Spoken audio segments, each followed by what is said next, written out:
wrong. Set this up. Nope.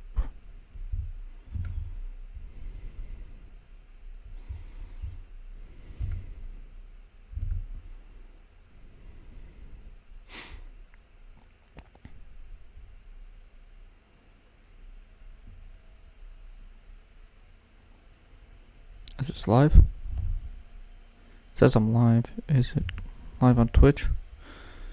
Wait, I'm offline. Video producer. Okay, this is I'm going home. You're live. Manage stream. Okay. Pop out.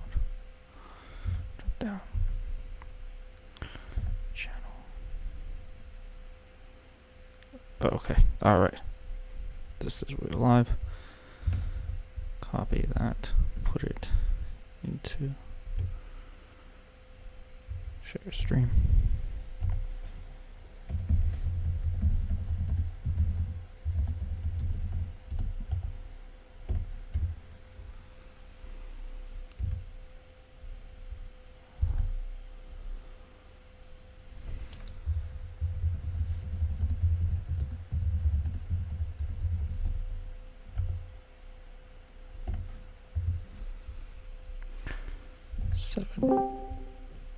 Block. I didn't mean to do this.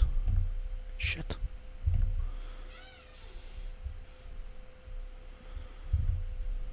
All right. Okay. All right. I have everything set up for them.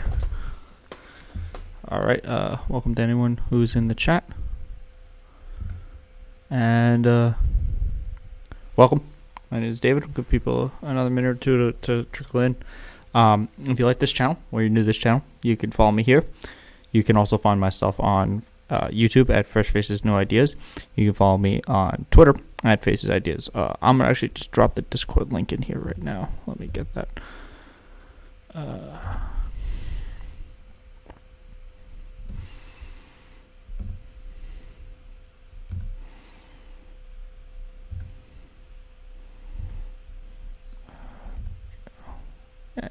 Disconnect this call. I'll deal with that later.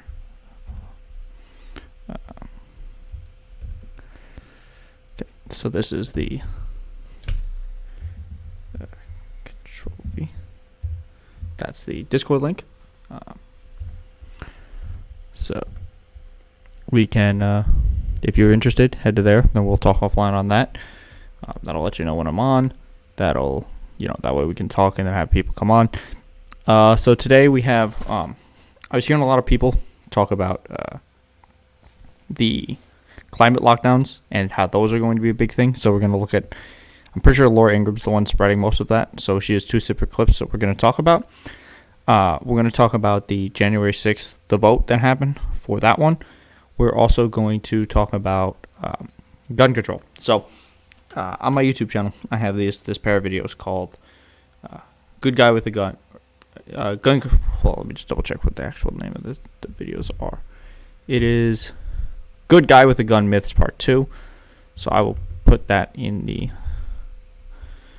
chat. Hey, I'm not boosted. Good to see you here. So this is the video we'll be talking about. And then we will we'll talk about that anyway. So what happened, the reason we're talking about this is somebody recently commented on the video, and it's been about a month since I've done that, so I had to go back and watch all the statistics of it. But the thing that he was commenting on was only the part 2 of the video. It didn't look like he had actually done had looked at the part 1, because he was only commenting on something that was said in the part 2. So we're going to go back and directly respond to his comments, but it makes more sense to do it in a longer video so that I can go more in depth and discuss things from there. So that's what I plan to do for that. Obviously, as people trickle in and we continue talking, we'll have more to say for that. Let me just check to see something else.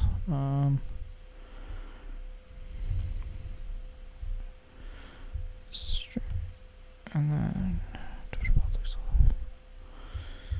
Okay. So for the Laura Ingram thing, because she's the one who started this, or she appears to be the one spreading it. I have two separate clips. Now, one of the articles, I guess, was written like yesterday, and then the other one also says written yesterday, but she's wearing separate dresses, so I have to assume it's two separate broadcasts. Because some of the points she says are similar, and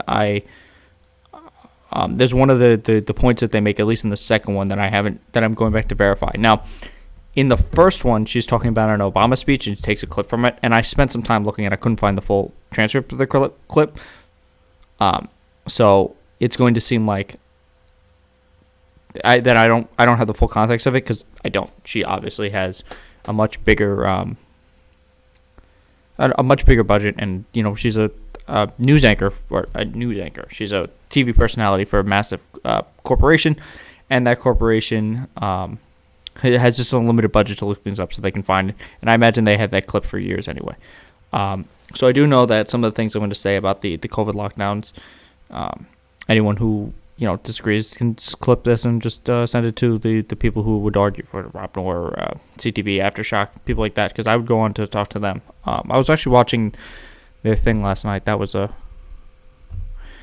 pretty interesting. So let me just make sure I have everything set up. Yeah, I think so. All right.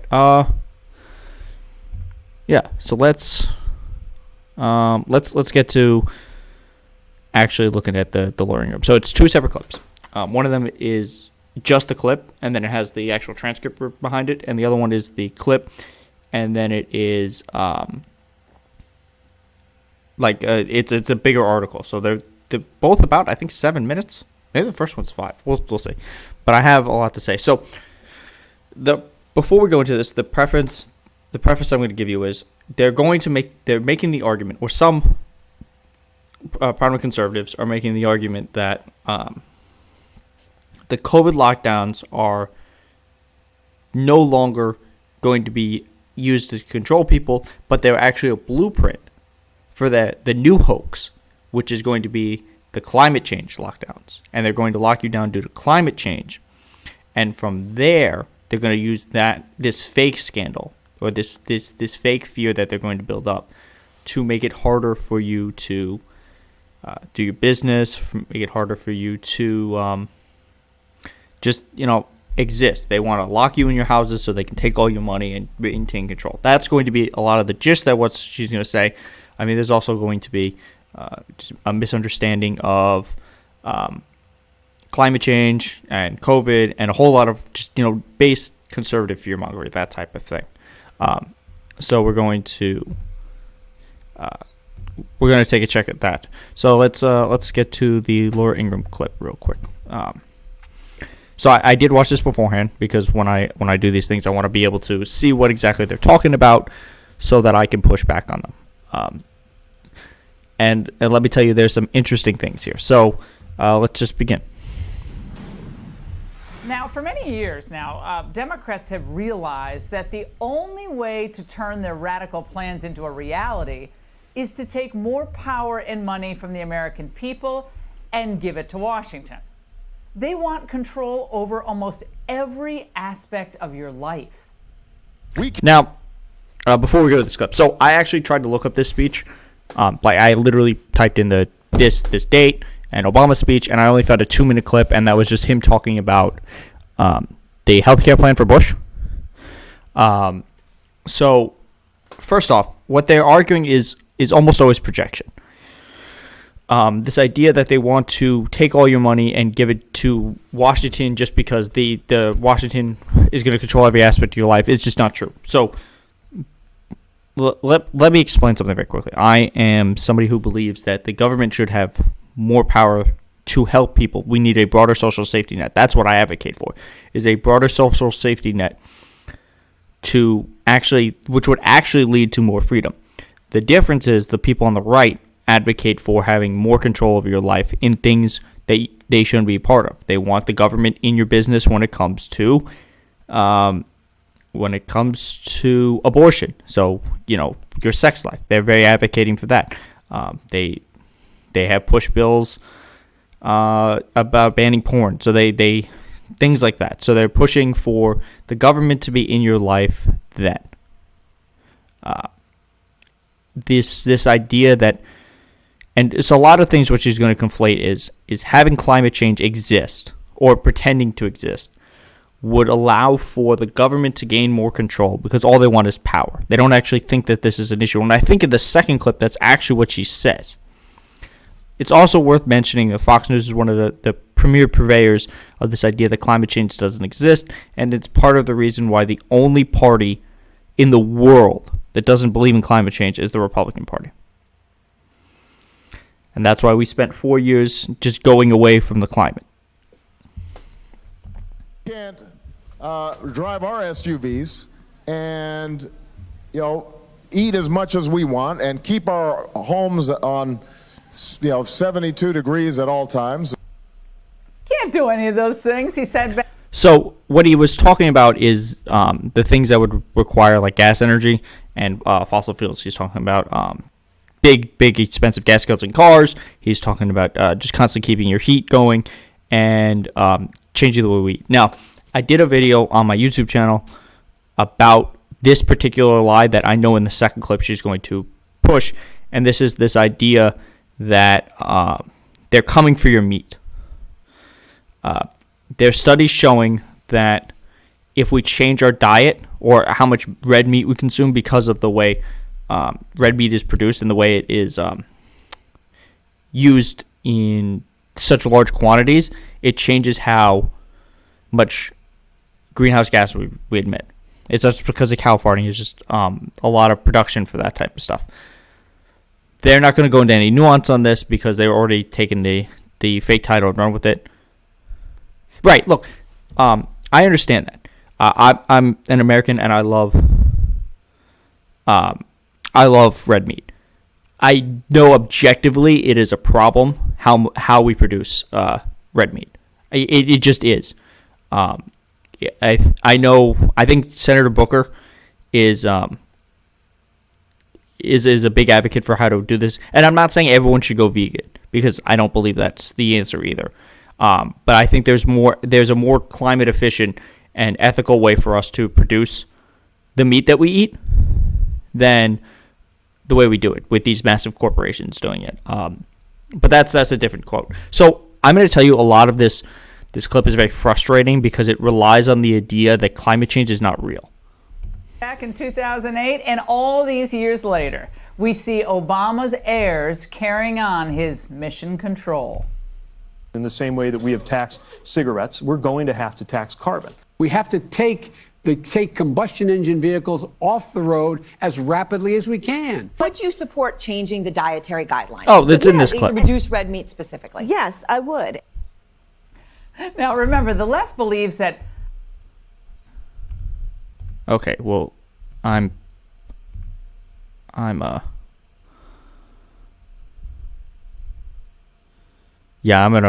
ban this person. Because that's a bot. Yeah, I got rid of him. I caught that one. Thank you, though. So look, this idea that we shouldn't be getting rid of cars doesn't make sense. Like, objectively, we know that these things are happening. And they're already going to happen anyway. So basically what they're arguing is there never needs to be any change to the climate because the climate is perfect. It's never going to change. These are just ridiculous fake things that they're going to push for you. It's also doesn't make any sense because these cars are already existing. So this was done. This article was posted like yesterday. What happened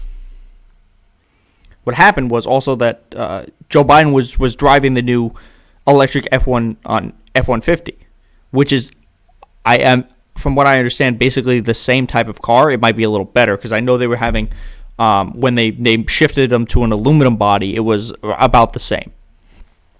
So these type of cars are going to be produced. We're not just talking about Teslas, but we're talking about normal, efficient cars that are going to be moved to electric. This is why we need to have a more electric charging stations, and not just the Tesla ones, because part of what their program is they only have Tesla-based charging stations.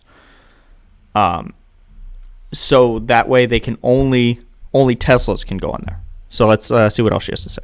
America isn't exceptional. It's systemically racist. And that means we shouldn't be any better off than Okay, the hold rest on. of the systemically racist. And Let's roll this back just because I'm... Now, remember, the left believes that America isn't exceptional. It's systemically racist. And that means we shouldn't be any better off than the rest of the world. So the Greeniacs... No, okay. So this is, of course, a massive misunderstanding of a lot of things in projection. So statistically speaking, America is systemically racist. It just is. There's plenty of data to explain that.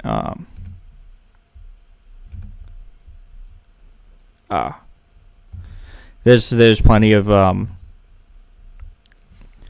you doing, Glaze? There's plenty of data to show that America is systemically racist. But this idea that it shouldn't be better than other countries is not what they're pushing for. What they're arguing for is something different.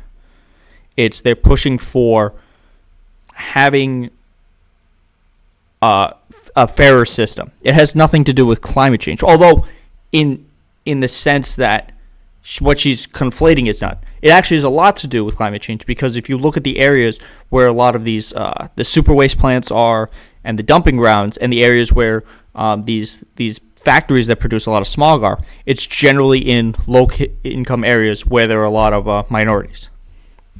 So let's see what else she has to say. So look, the reason we're talking about this is because this is something I've seen a lot of recently. I was watching the Rob Moore Aftershock thing, whatever their Wednesday debate was last night, and they were talking about this, and I'd never heard of this.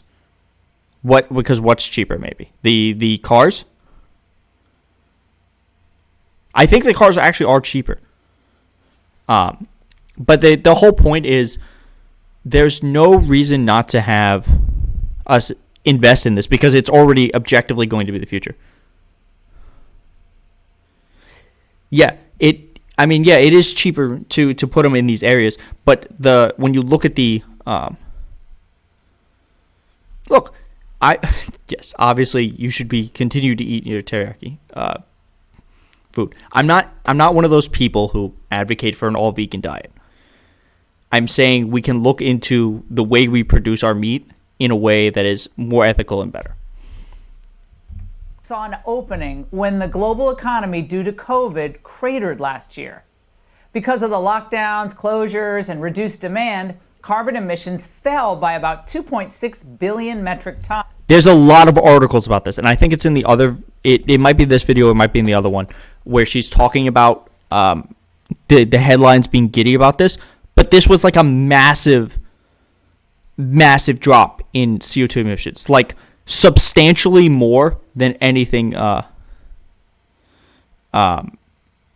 it does make economic sense, because the economic models we have for the meat that we produce is just for giant corporations to do everything, and it crushes the small farmers, and it's based a lot on subsidies.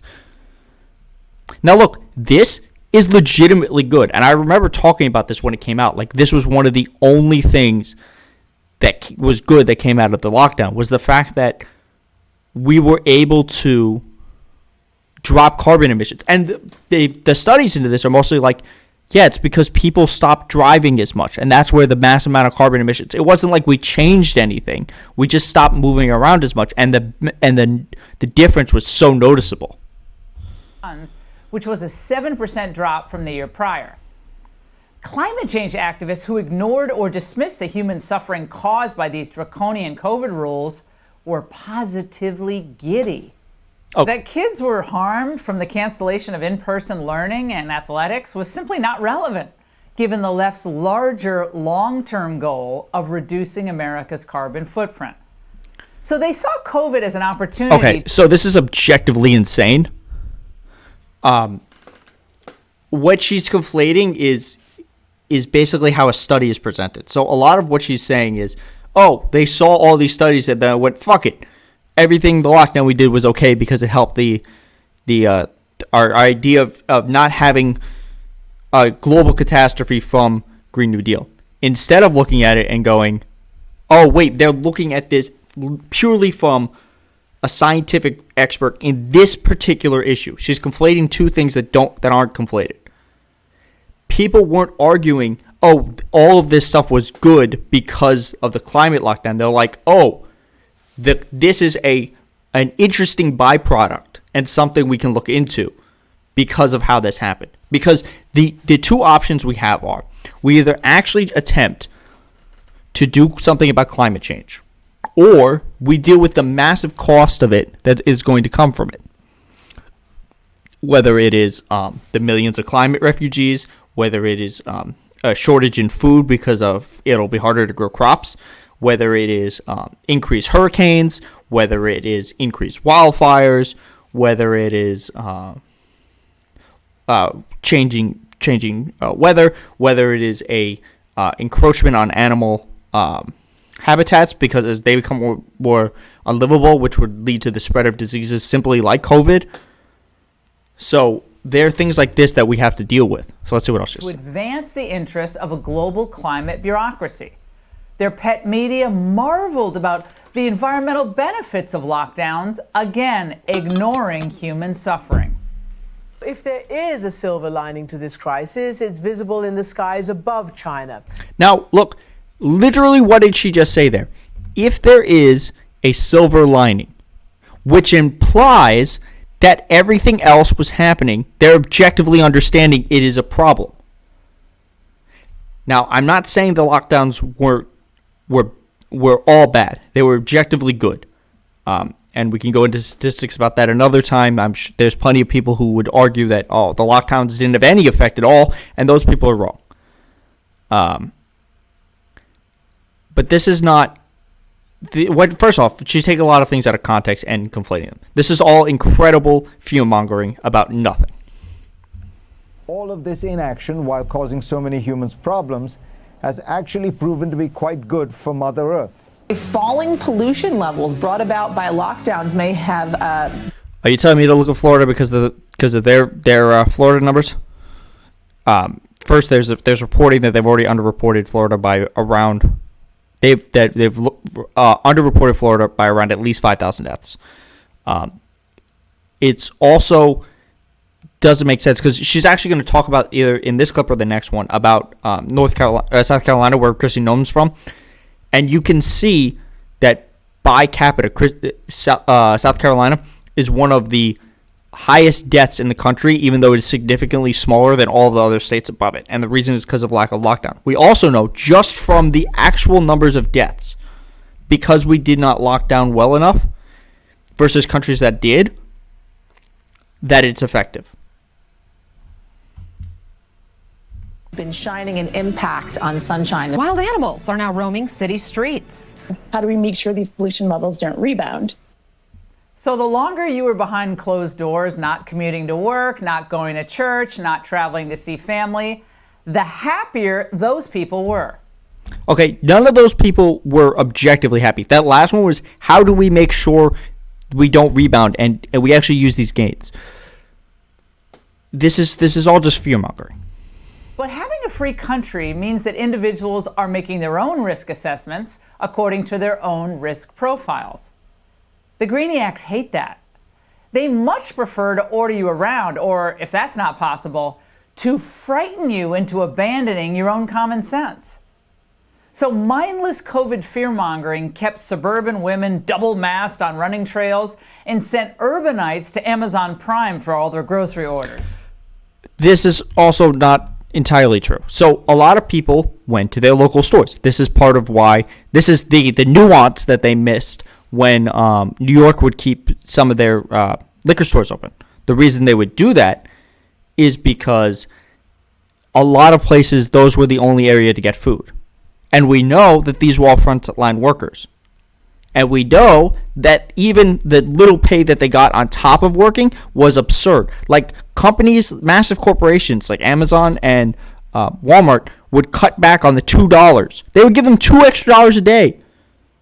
Or $2 extra an hour to do, that was their hero pay. And then they're like, listen, even though we're hitting profits like we've never seen, it's just unsustainable for us to give you this little money.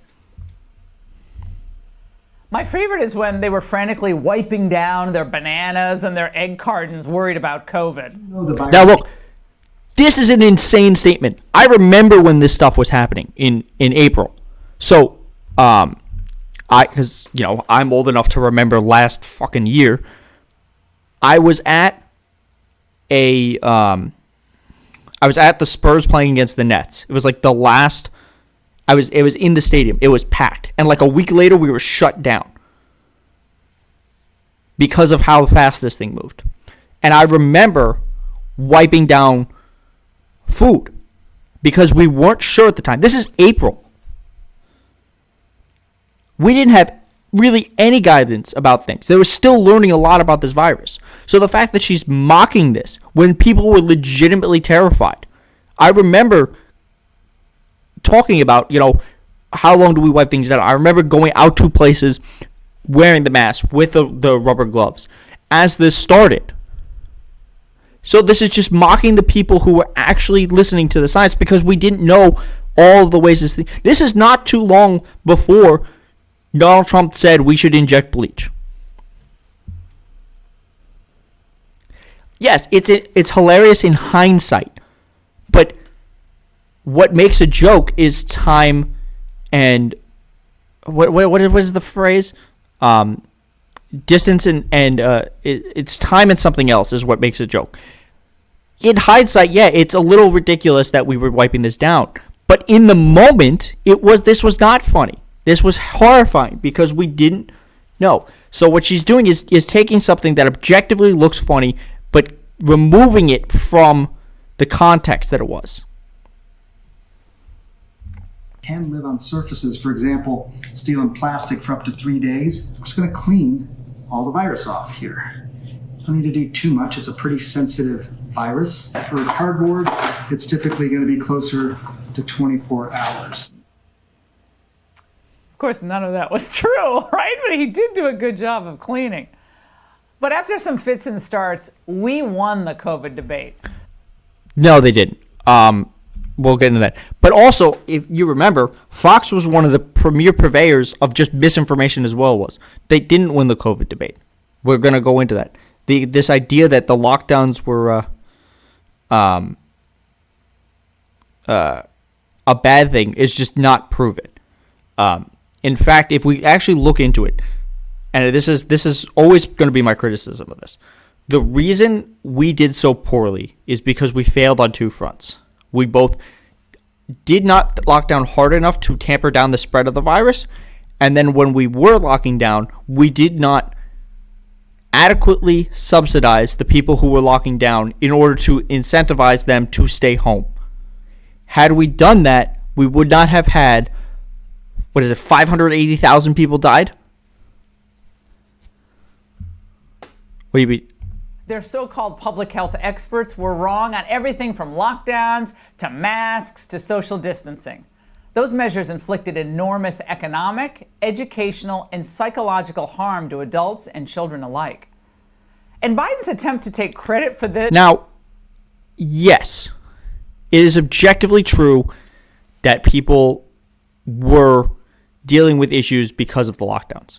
But it does not overwhelm the fact of how bad this could have been. Had we not locked down, we would have been India currently. That would have been us for a year. And there would have been no hope in sight from when this started. If you remember, Biden, right before Biden took office, we were hitting 4,000 deaths a day. And they're just like, look, man, we just got to go back to everyday life. It's okay. 4,000 deaths. There was a 9/11 every single day for like 2 months. And for the first month he was in office, there was a reason that the number shot up 100,000. And since then, it's gone basically like 30,000 in the last 4 months. We're at like 300 cases, 300 people dying a day, 600. No, look. It is... So, warp speed was a gamble, and it worked out. The problem was there was no follow-up to it. The Trump administration argued that they would hit 20 million vaccinations by the end of his term. They didn't get close. Part of it was because they did not have. He does do a good job. He does a great job of advocating vaccines, and he does a great job. He did a great logistical job of getting it out, and that's a positive for him. Is doing those two things.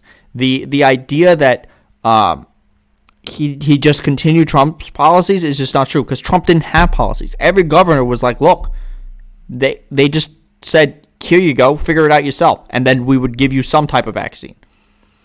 So the reason the people don't want to be vaccinated is because of people on Fox News. Tucker Carlson is the number one anti-vaxxer in the world. Not even anti-vaxxers argue that vaccines don't work. They argue that it's more dangerous for you, or that you might develop some type of autism from it. Tucker Carlson has outright said the vaccines do not work. This notwithstanding, it was Trump who greenlit Operation Warp Speed. Yet now we see the usual suspects lining up to exploit another hyped crisis. Of course, I'm talking about climate change. And the end goal is the same. They want more of your money and your freedom. And if they have to take extreme measures to accomplish this, oh, they will, unless we're ready for them. So if we apply the lessons learned in our battle against the COVID lockdowns, I'm confident we can stop them and we can win this. Now, if you think the forces propping up Biden aren't thinking about declaring a climate emergency in some form during his first term, you haven't been paying close attention. A report released yesterday by the International Energy Agency gave us a sneak preview of what might be coming. And of course, the lockdowns gave them the perfect roadmap for how to exert control over the population. Don't take my word for it. They admit this. Okay. The COVID crisis demonstrates. Hold on. We're going to look at this exact thing. So the article she's referring to is this one. This is the IEA's, this is page 173. This is net zero by 2050. So the general understanding.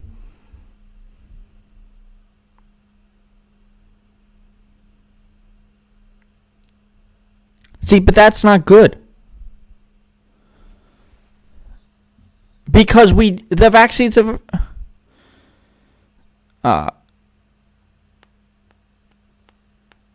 right. Look, everyone should be. There's enough data to prove that the vaccines work. Anyway, for what I'm saying is, this article is 224 pages. What she's taking is one snippet from this segment, 173.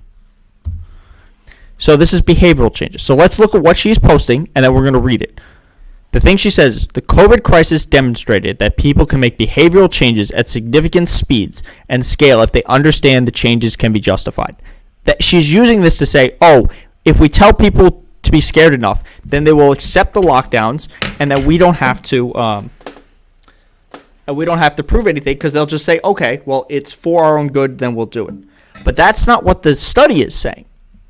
What the study is saying, behavioral changes play an important part in reducing energy demands and emissions in the NZE, especially in sectors where technical options or cutting emissions are limited in 2050. While it is citizens and companies that modify their behavior, the changes are mostly enabled by the policies and investments made by governments, and in some instances, they are required by law or regulation. The COVID-19 pandemic has increased general awareness of potential effectiveness of behavioral change, such as mask wearing and working, this is spelled wrong, working and schooling at home. The crisis demonstrates that people can make behavioral changes at significant speed and scale if they understand the changes to be justified, and that it is necessary for governments to explain convincingly and to provide clear guidance about what changes are needed and why they're needed.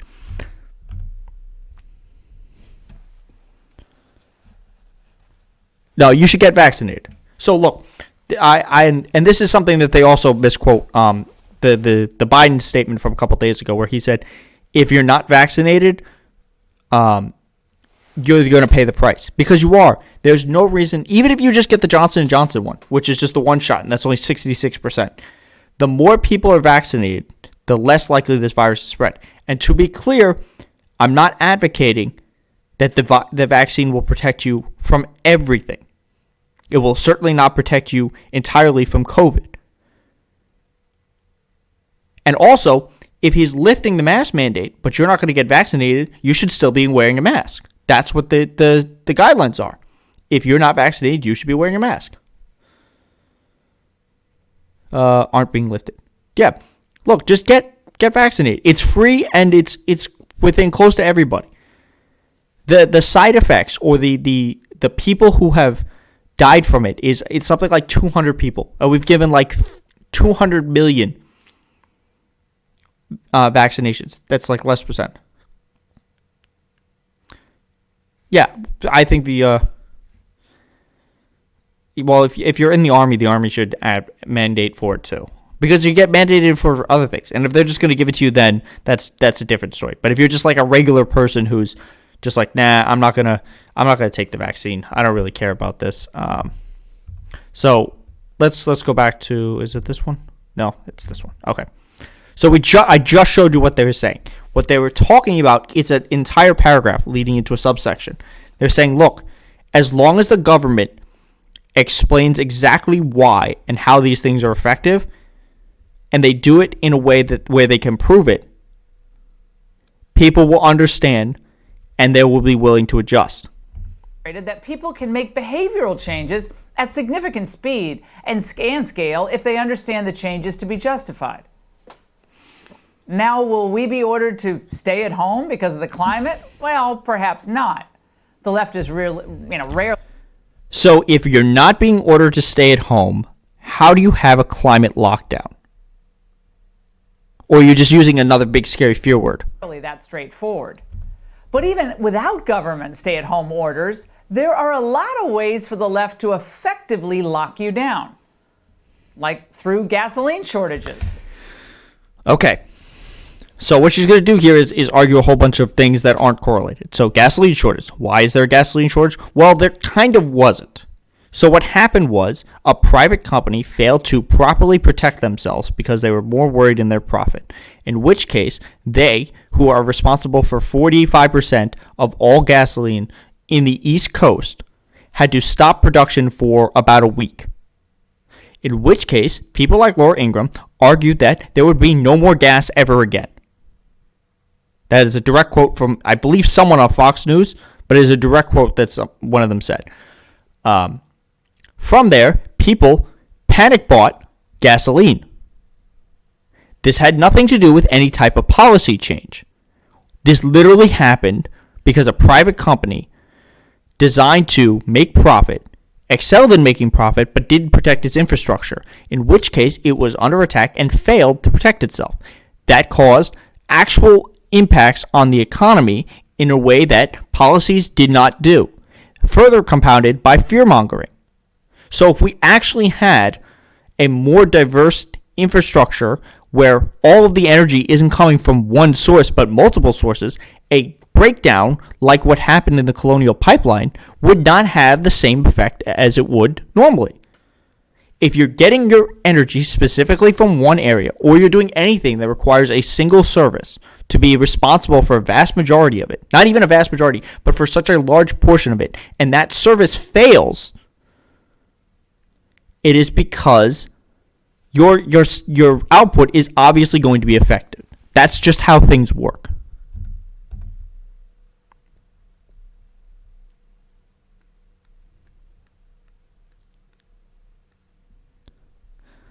Yeah, they used to, about 2010. Well, partly. Fox News created Trump. When he was doing all the birtherism, that Fox was the one that gave him the platform. Skyrocketing fuel prices, phase-outs of gas-powered cars, just to name a few. Okay, but the phase-outs, and this is going to be a long list, further of this. Carbon tax or cap-and-trade systems. I haven't looked into these. I know these get pushed back, and they were something that was being pushed in the early 2000s. But the cars, they're not just phasing them out and say, fuck you, go walk. They're replacing them with hybrid or electric models. In fact, the IEA... Limiting air travel for businesses and leisure. This is actually something they know. eliminating flights under an hour. So this is all stuff that's in this roadmap. AE's bucket list of climate Shifting to high-speed rail. What is the problem with this? Now look, I know obviously there's going to be places where you can't use rail. You're not going to be able to go from California to Hawaii and rail. That's absurd. You're obviously not talking about eliminating planes, but they're talking about using a high-speed rail system to replace some of the to replace it. Also, if you build a high-speed rail system, that's going to create millions of jobs. A lot of this is just simply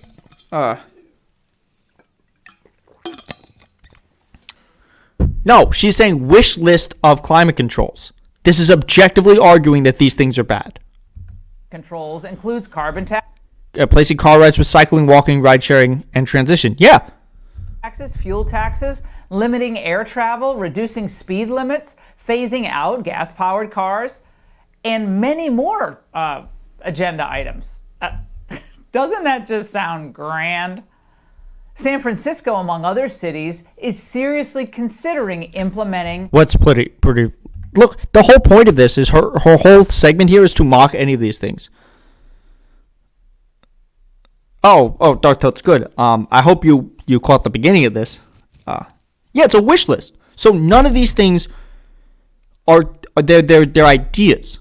It doesn't mean all of them are going to happen. The whole point. So I know Rob Noor was talking about this last night with Marcy, and one of the things he asked was, what is the consensus on what the targets are for climate change. No. The ones she was mocking were the ones that were highlighted, but most of it, they're also not a thing. It literally will not happen. It's insanity. All they're doing is fear-mongering to generate more anti-green energy things. She's mocking a lot of these things. The whole point of this is to mock all the Green New Deal stuff in order to say it's all stupid and it's a way to steal control from you. Yeah, oh yeah. And, look, it works. But it's worth noting that when she says crazy things like this, it's then funneled down into people.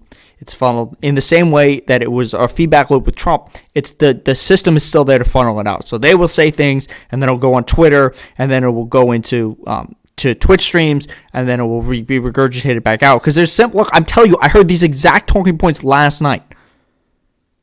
And for the answer, the objective target goals.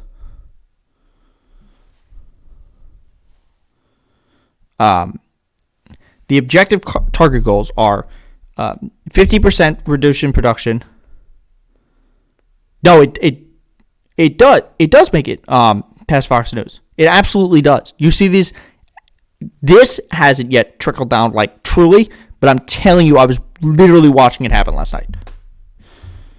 Congestion pricing with fees as high as $14 for every car entering the city.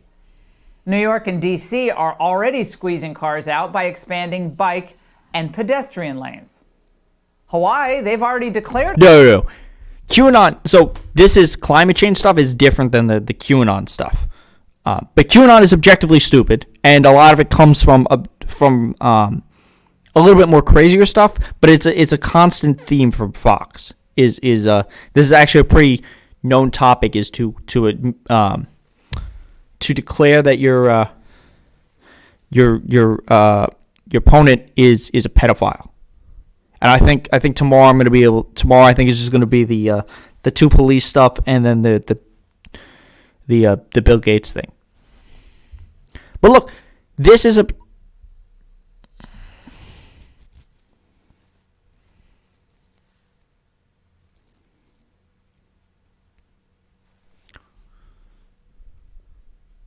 So I watch. I don't know if you have HBO. I'm not boosted. The QAnon documentary. It's pretty interesting. I don't know. So I don't have the internet background on like 4chan and 8chan, so I mostly take what that has. That's been it comes down to the conclusion. I'm not gonna tell you the conclusion. If you should go watch it. It's pretty interesting about how they break all of this down. A climate emergency there, and the far left is already pressuring Biden to declare one on a national scale. So calling a climate emergency just changes how they react to it. It doesn't change. It won't give them like lockdown powers. It'll give them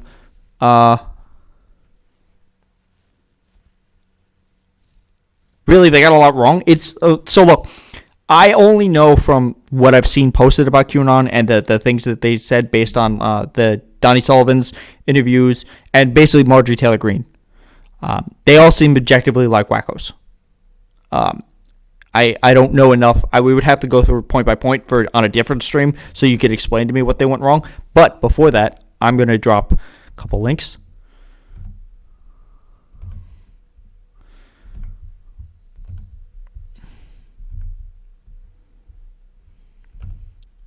So if you want to actually talk offline or talk after the stream, hop onto the Discord.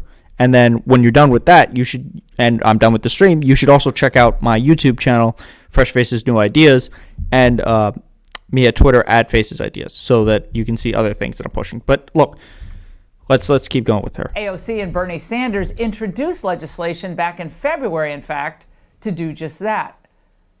But we cannot let the politicians or the bureau. I mean, yeah, we have plenty of information about the people who went to those islands. I haven't looked up directly what the Bill Gates stuff is, but it's all, he had a lot of connection because he was super wealthy with a lot of these people. Bureaucrats abuse their authority again. No more never-ending states of emergency, no more executive orders to shutter businesses and schools. If governors or mayors want more authority, then they should ask. Okay, so this cycled off a little bit more. Yeah. So I would love to see the evidence. Maybe we'll do next weekend. We'll do a QAnon stream where we just go through some of their stuff, and if you can find some of the evidence, because both of you seem to have more in-depth understanding of them. But my understanding is they're afraid of the they're afraid of the pedophile vampire cult that is leading the country. Most recently, that Hillary Clinton was transporting kids. Yeah, Duncan Venna. It is Foxconn. No, this is the wrong one. You're thinking of Tommy Lauren. Tommy Lauren is the true the true clown. I was actually I was flipping through channels, and they outnumbered. It's her, it's Dave Rubin, and it's Kayleigh McEnany. That's a hell of a panel. Anyway, let's continue. For the voters to approve that, pass a law the old-fashioned way through the state legislature. Pennsylvania voters offer a blueprint for stopping future abuses of emergency orders by governors who, of course, enjoyed exerting their unchecked authority to shutter schools and businesses. In a rebuke of Democrat Governor Tom Wolf, 54% of voters yesterday. They all are what? Oh, are you referring to the Foxconn Blondie moment? Yeah. Look, there's a reason they have a type for that, for the people who are on that, and it's almost only exclusively the ones who are against it, who like break the mold, are like Jeanine Pirro. Who was the one that was dating? Who's dating Don Jr.? What's her name? That one, and like one other one. Supported a ballot question to allow a simple majority of lawmakers to end a disaster declaration at any time. Democrats and so-called public health experts use, remember, half-true, skewed data, and outright lies to pressure states to make the drastic decision to lock down. Okay, so here's the thing about ballot measures. If you look at the people who support different ballot measures, she's talking about one that they ended up following through. But then if you look at the ballot measures in Missouri or in Florida, they voted for those, and then the lawmakers there said, no, fuck you, we're not going to do that. So, if it's your side doing the ballot measure for the thing you want, it's good. But then when it's against the thing you want, but the people still want it, because 54% is less than for Missouri, the people who voted for expansion of Medicare, and I'm pretty sure it's less than Florida for the restoration of their rights. Only 7 resisted. Only one state, South Dakota, didn't order any businesses to close during the pandemic. Georgia was the first to reopen. Then Florida and Mississippi and others followed suit. They brushed off the dire warnings and the power-mad COVID-crats. These governors put the overall interest... Kristi Noem objectively failed. The death total per capita in her state is rival to that of New York and New Jersey and California. And she has like a third the population.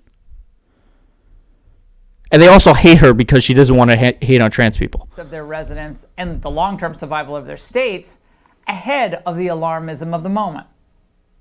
This is the same approach that we need to take when they throw the climate hyperbole at us. As usual, if we want to see where the Democrats are going, look to Europe.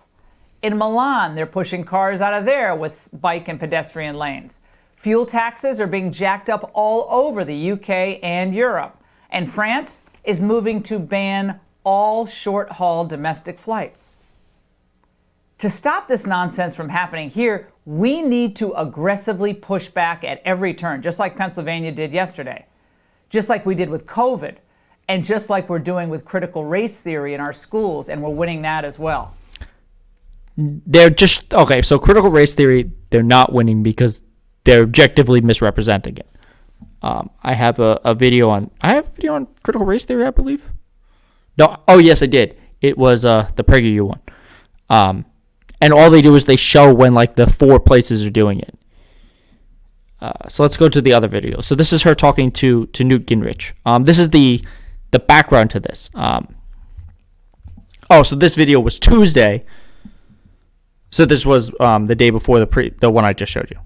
So this is her talking to Newt Gingrich, and this is, so she starts it off pretty much exactly the same as the other one. Saving the planet all the way, saying COVID, most people would... Okay, so now then she's talking to Newt. Actually, you know what? It's not, I mean, it's not dumb. It's the idea that it's anti-American or anti... So the difference between socialism and Marxism is not something I've looked into. I know it's a terms that are used interchangeably by people, and they're not. But critical race theory looks at the difference to how people are treated.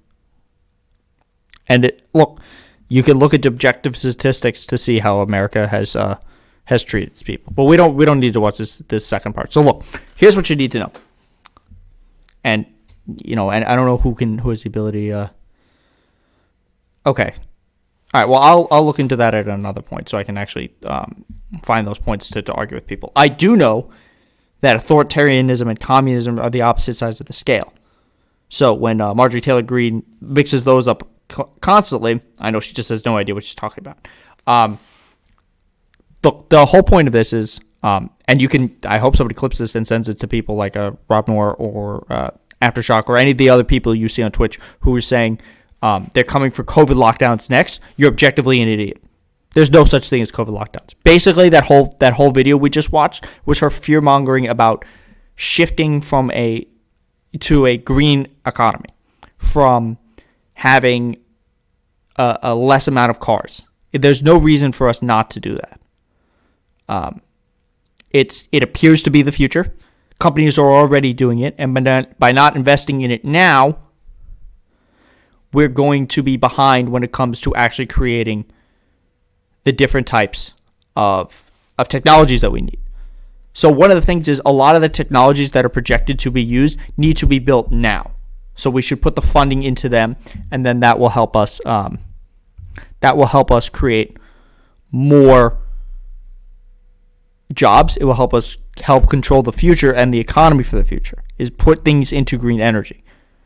The fact that car companies are producing better cars that are electric or hybrid is a massive plus.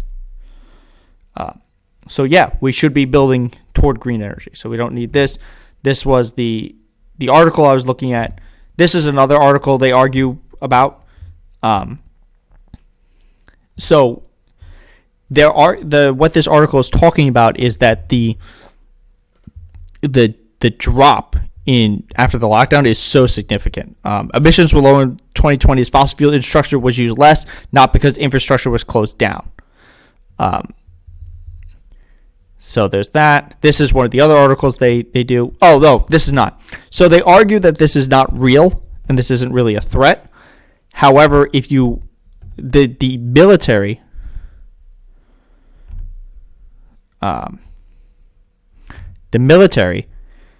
has said, what was this, 2019? 2019 has declared the reality of climate change and the significant response of U.S. global interests. Understand that the climate crisis is a threat multiplier that undermines our safety, puts U.S. troops and bases at risk, and increases the chance of global conflict. Why does it do that? Because resources are going to be scarce.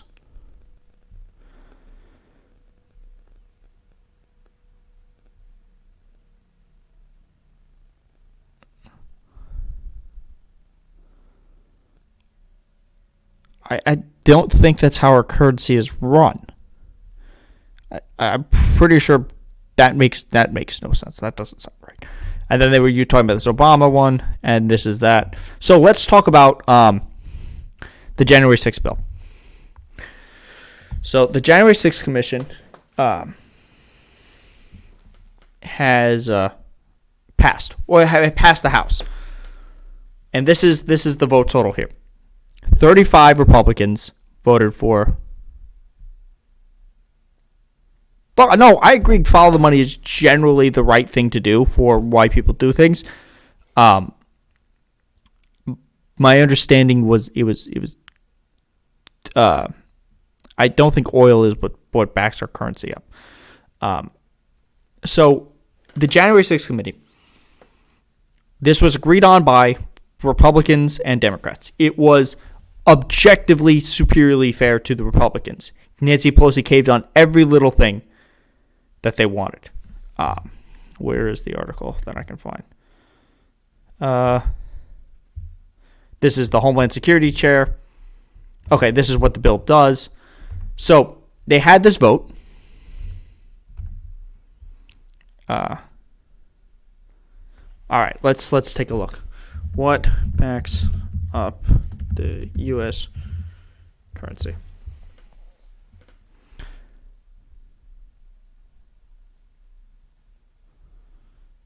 We're looking at fiat money definition. Is that the fiat money? Okay. So this appears to be what's backing up our currency. What is fiat money? Fiat money is government issued currency. It's not backed by physical commodities such as gold and silver, but rather by the government that issued it. The value of fiat money is derived from the relationship between supply and demand and the stability of the issuing government, rather than worth of a commodity that is the case for commodity money. Most modern paper currencies are fiat currencies, including the U.S. dollar. So it's not backed by oil. It's backed by, hey, how good is your government for giving this in the future?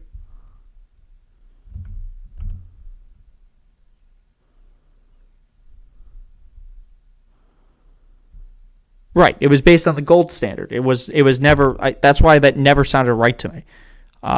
It's always been. That's why even if we have a deficit, we're not going to end up like a country like Venezuela because we know that we can pay off some of it at some point. There's not going to be this hyperinflation. We have wars over oil because that's where the corporate control of the government are for. And for the military-industrial complex. That's why. So you followed the money in the wrong direction. You thought the money was a back of oil, but the money is actually backing to the industrial complex for the military and for oil subsidies. So ultimately 35 members voted for this bill. And that's upsettingly low. Although I think the high side was, I think they said they expected 50. But let's be clear. There's no, even if you look at their reasoning,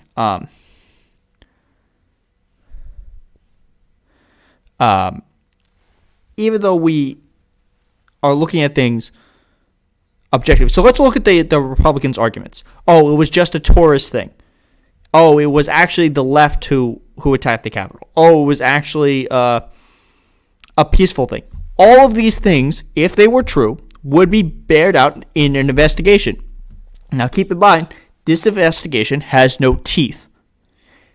If the Republicans who get picked for this investigation decide that they don't want to issue subpoenas to things, the subpoenas will not be issued. Period. The only way to issue subpoenas for this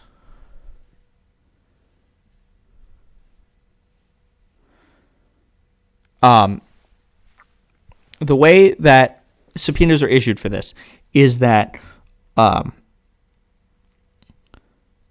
you need a majority, so you need 6 of the 10 people to vote for it, or you need the chair and the co-chair to agree. So there are going to be subpoenas that should go out but aren't going to go out.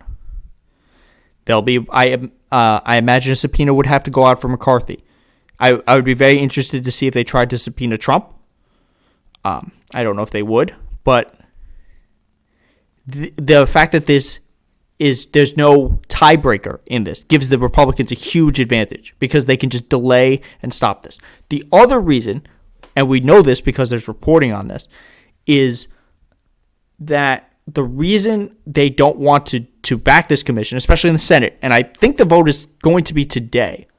Do we know? Let me just double check. When will the Senate vote on the January 6th commission?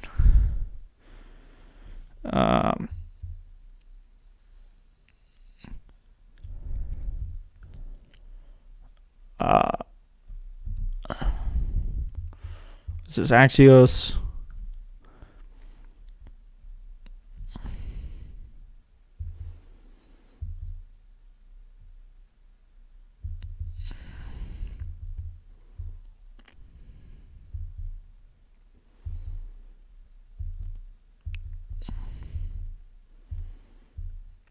Okay, so this is why they wouldn't vote for it.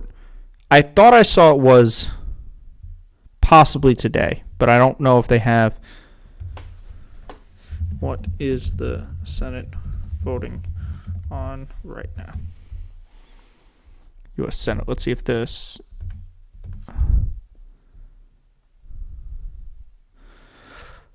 No.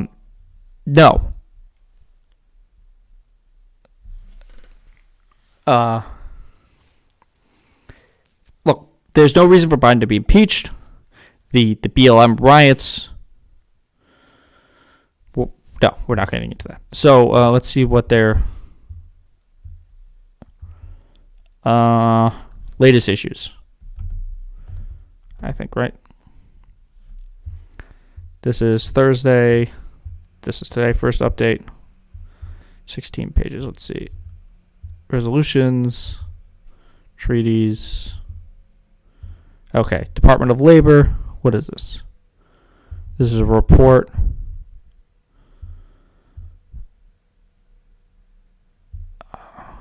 These are nominations. What is this one? These are also nominations. Okay, so they're voting on nominees, voting on more nominees, voting on more nominees, voting on more nominees. I just placed it on the secretary desk. Privileged nominations. That's not what I'm looking for. Privileged nominations. More nominations. Is this just nominations? Intent to object. Motions for reconsideration. Calendar of businesses. Let's see. This is not what I'm looking for either. Okay. So that didn't find what I was looking for.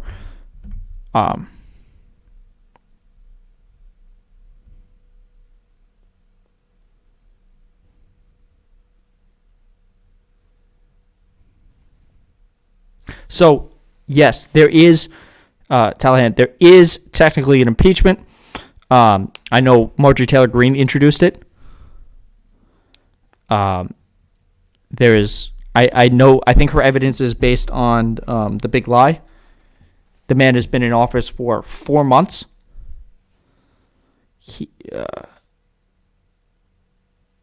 Yeah, and then basically since then she's had no legislative power. But look, there's a good chance this dies in the Senate because what we were just looking at is not even the 7 Republicans who voted to impeach him the second time are all for this. I know Susan Collins said she isn't. Look, there's objectively, at this point, impeachment is pointless. Bro, if you want to post it, you can post it. Oh, it's Hunter Biden stuff. Get the fuck out of here. If you want to post it and we can look at it and then we can have another discussion about it, check this out. Go here and then we can talk about it there. Or if you want to post it, we can look at it there. But I'm not. Look, you're trying to impeach him over the Hunter Biden stuff is absurd. How it's pointless because it's not. First off, there's an investigation into Hunter Biden currently happening. Also, that's not how impeachment works. And impeachment is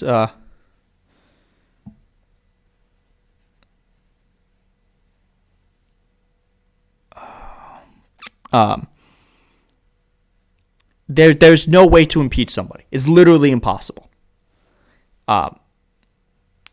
Okay, look, post it here or post it on the Discord, and I'll take a look at it. I'm not gonna waste my time looking at it for looking into it. You want to find it, and I can talk about it another time. Just post it, and then we can talk about it. I will personally tag you when I decide to do it, if you want to look into it. But look, if the Senate kills this commission, I think it bodes really well for changing the filibuster.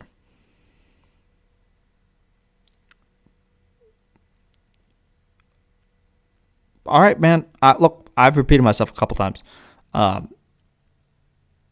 Just hop at it to go find it. It's filed somewhere, I imagine. I don't know where. There's a filing for it. But I look, Marjorie Taylor Greene is objectively insane.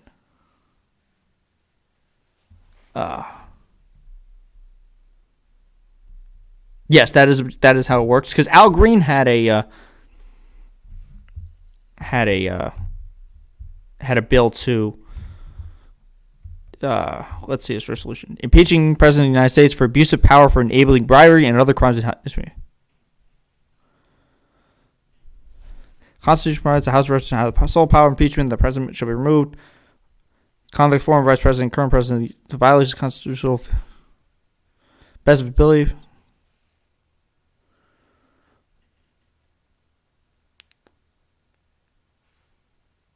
Okay, well, this is just objectively wrong.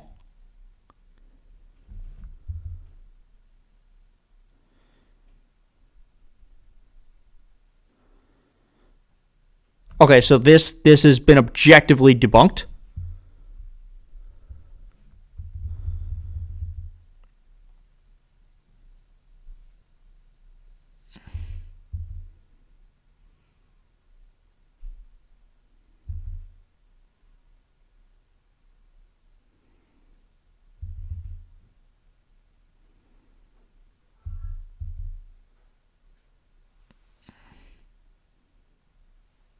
There's an investigation ongoing. Oh, also, if we're going to talk... look, first off, let's be clear.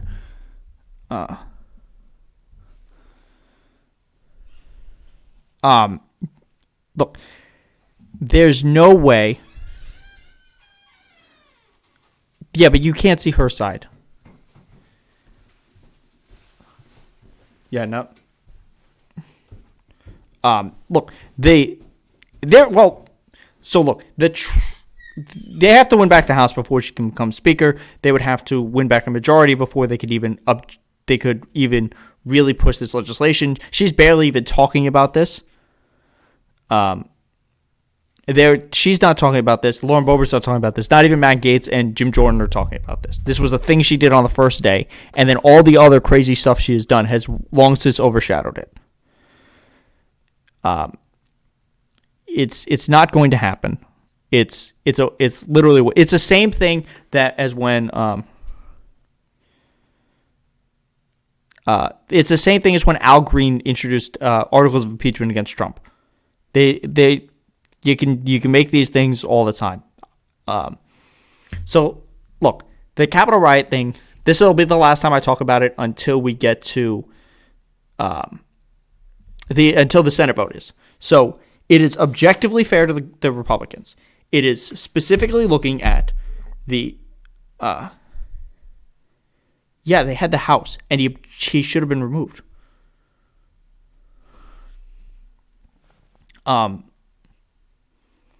Yeah, all right, look. Let's be clear. It has become obvious that impeachment is not a effective means to remove the president.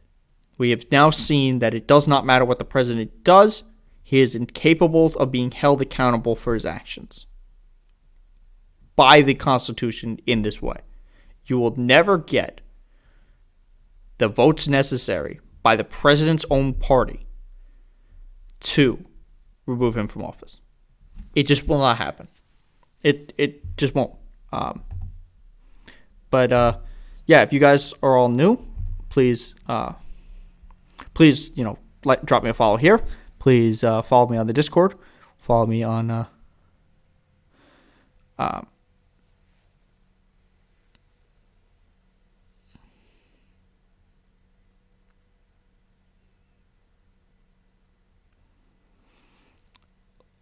Look, so if there's ever an argument for changing how redistricting works, it's her. Yeah.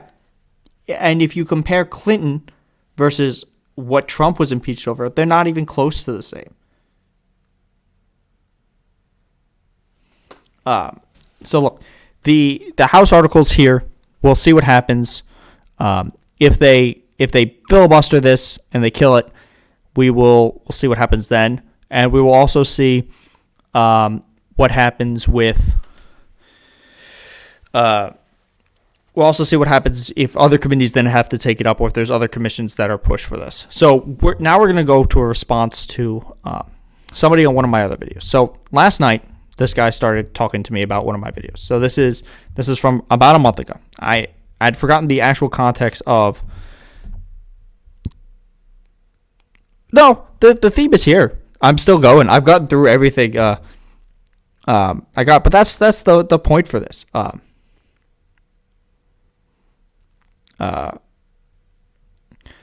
The whole point of this is, we have, especially since we have a small community. I mean, Darth Totes is talking. I could spend time debating Darth Totes or Callahan or I'm Not Boosted. So people could come in and talk to me. That's fine. This is much better than it was last time. Where I got very distracted. But like I've said, I'm also new to this, so I'm still trying to balance talking to chat and doing what I want to discuss. So for this video was part of a 2-part thing that's on my YouTube page, which I will drop a link to.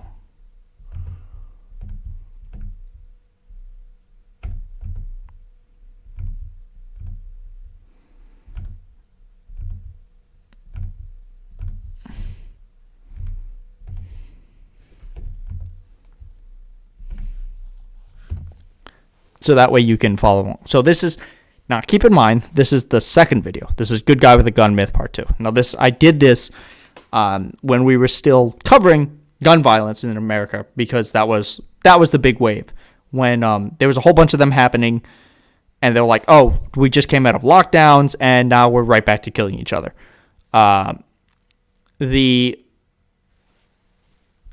So that was being covered.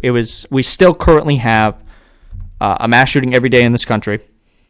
We have 22 veterans killing themselves from suicide. We have how many other suicides are done by handguns. And now the point of what I did these videos on was looking at the myth that a good guy with a gun stops a bad guy with a gun. Exactly. They're literally killed by guns every day because so this idea that more guns is the answer objectively is not true. So that was the point of these two videos, and I went in through the data. There's two separate videos. The reason I'm bringing this up is because F. Scott Fitzgee commented on one of these specific videos. So I wanted to go back into it and just look at it because I'd forgotten what exactly I had said in each video because it was two parts and it was part of a larger live stream. We're not getting into that. We're not getting into the actual gun laws. I'm not right. This current argument is not about which gun laws we need to do. This argument is this myth that a good guy with a gun actually brings down crime. It doesn't. A greater example than anything I'm going to show you is if you look at the states. Look,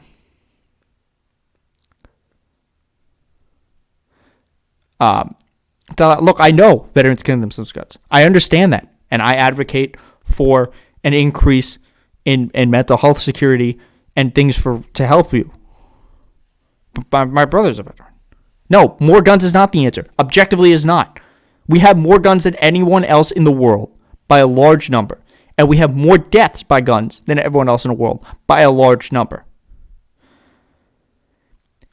No, everyone should not have a gun and more training. I don't agree with that. Now look, freedom. Look, if we're so free, other countries have freedom too. We don't have a. This is part of that stupid argument that we're so exceptional because of our freedoms.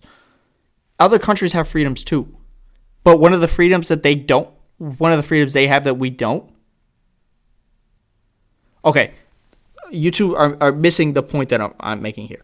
This is not talking about the gun control rules. What this specific video was.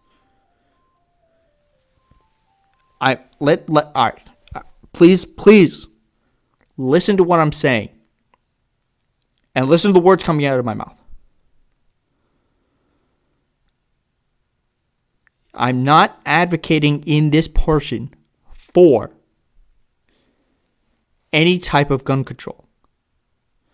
What I am advocating for right this second is that this myth of a good guy with a gun stops a bad guy with a gun is a myth. There is a different discussion on how we deal with the gun problem that we have. No. No. The objective statement of a good guy with a gun stops a bad guy with a gun is targeted at civilians. That's the difference. That's why they argue everyone should be armed. Because based on your statement, good guys with guns happens every day. They are called the police. You're advocating for only the police to be the ones with guns. And I'm not, look, if you watch the videos, you will see what I'm arguing about. But here's what the point I'm making is. Good guys with a gun do not stop mass shootings. They don't. And for the self-defense argument, you're actually statistically more likely to shoot yourself or somebody in your family that you mistake for an intruder than for self-defense. So this specific argument is based on data. Okay, if you actually got into a fight with the government, you would lose.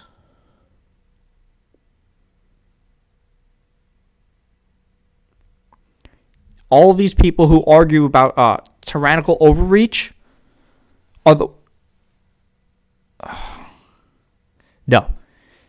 The U.S. military would, if it ever went tyrannical, what would happen is the people who sit there and say, right, first off, yes. If we ever started...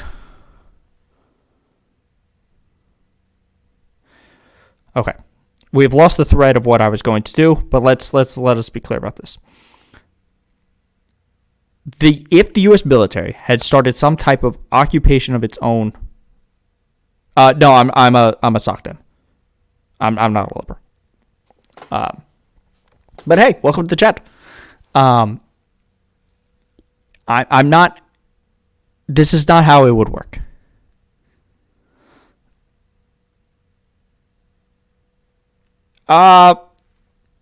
This not. I think that was disproven over the summer. And I think it depends on what the circumstances are, if that would happen.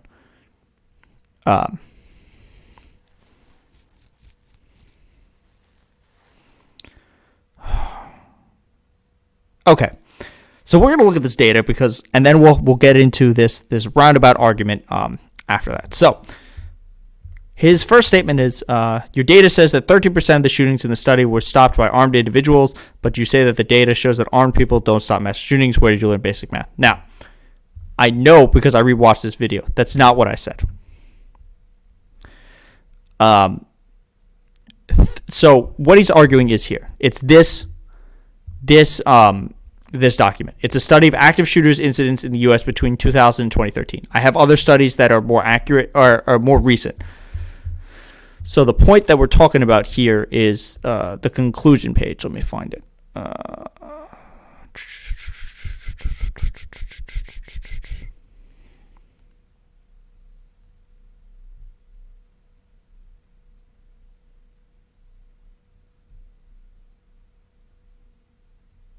Where the hell is it? Holy fuck. Conclusions. Here we go.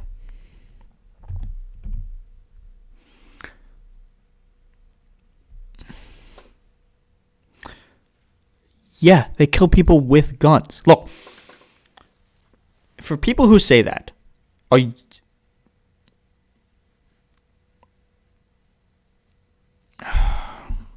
Okay, you guys keep talking to each other while I explain this, and I'll come back to you in a minute. This particular point that he's referring to, your data says 30% of shootings in the study were stopped by armed individuals. So, can I zoom in on this? Zoom.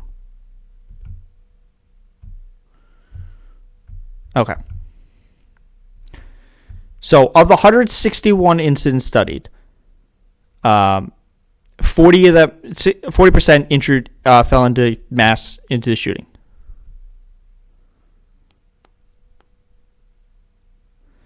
Let's see if I can find. Okay. Hold on. Let me find exactly where I was looking for in the study.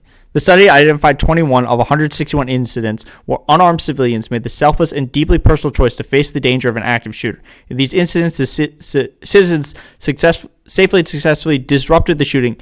In 11 of those 21 incidents, unarmed principals, teachers, and other school staff and students confronted the shooter and the threat. In 10 incidents, citizens working or shopping when the shooting began successfully restrained shooters until police arrived. And in another 6 incidents, armed off-duty police officers, citizens, and security guards risked their lives. So, 10 of them were in schools, or 11 of them in schools, 10 of them were in just everyday life. Now, his argument here is actually backwards to what the data says. I have not said that at all, but hold on. We'll get to the whatever you're saying is. If you're wanting to be statistically honest, then you need to factor in that the 21 incidents stopped by unarmed people, 13 of occurred in education facilities. So first, this is just wrong. What it says in the study is that only 11 of them were there. It would be honest to include these when comparing incidents stopped by armed people, as no civilian present could be legally armed. So, if anything, this bolsters my argument instead of weakens it. If the argument is that a person with a gun is more likely to stop a mass shooting, no. What you would arm it is with more firepower. Crime is not lessened by the threat of deterrent. The answer to deal with the gun violence that we are dealing with is to look at the underlying social issues that cause it. It's not the fact that we need more firepower, Because if we have more firepower, people are going to be more antsy.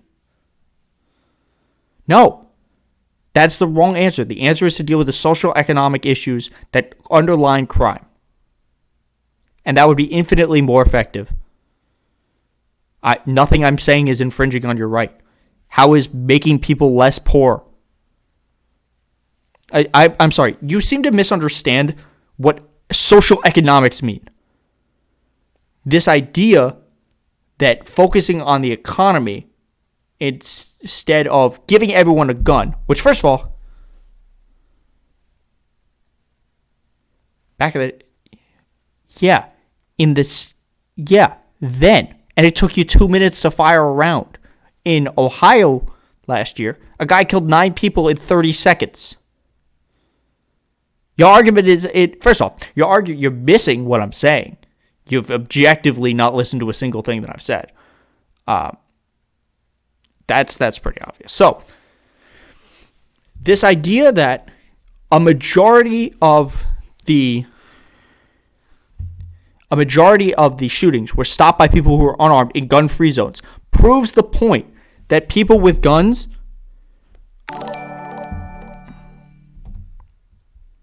Thank you, Darth Oats. I appreciate the follow. The argument is people with guns should stop more mass shootings than people without guns. But even his argument doesn't make sense in this because it's not correct. If the people didn't have the guns, then they wouldn't be stopping the shootings. That's the argument. But because more of them were stopped in places where they didn't have guns, that actually strengthens my argument. So then he says, now we're down to 8 incidents stopped by unarmed individuals and 7 stopped by armed individuals, 5 civilians, 2 off duties. Any statistician will tell you the difference between 8 unarmed and 7 unarmed is statistically incident and no... So, this... I have to go back and read this. In 10 incidents, citizens working, and 6 other incidents, armed off duty. So, first off, you're working with 16 cases, not... How many did he say? You're working with 16 cases, not 15, of which 10 were stopped by citizens working or shopping when the shooting began, successfully restrained shooters until police arrived, and 6 required armed off-duty police officers, citizens, and security guards. And so he's got the wrong numbers just there. He's wrong about those numbers particularly. How many people are still watching? So now that I've debunked his points objectively, let's look at more data. This is why I believe he only watched the first video. Because he only watched the second video. Because I don't actually talk about this and the Gifford project in the second video. What happened is the reason these became 2 videos is precluding to that study is a Daily Show video, which has Jordan Klepper talking about this specific myth into that study. And then when I played it on YouTube, I got a copyright strike, so I had to remove the video, and then that's how I split it. But you can go watch, if you go look at this video, you can see I have the link to the YouTube video there. So this is why so what I want from this? What I want from this is to kill the myth that a good guy with a gun stops a bad guy with a gun. So the answer to stopping gun violence is for more people to have firearms. It's just objectively not true. If we want to deal with gun violence in a way that statistically will work, we have to stop falling for these lies. So I want this data out here because I see these people perpetuating this lie. And look, there are absolutely cases we're having... Discord. What did you do on the Discord?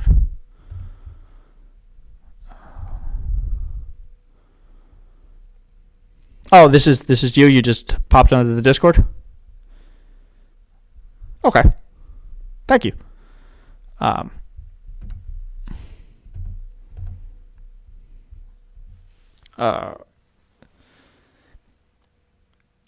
if you... Oh, you want the link.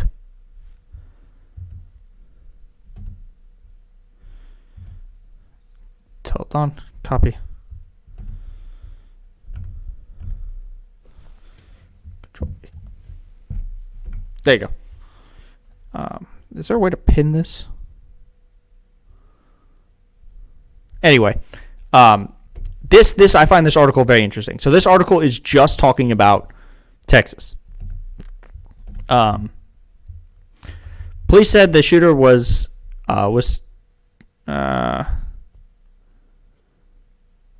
so this guy so this is based on a guy who actually stopped a shooting with a gun. And this has happened. I'm not arguing that this doesn't happen. I'm saying it's not statistically likely. So this is the breakdown of the 316 mass attacks outcomes.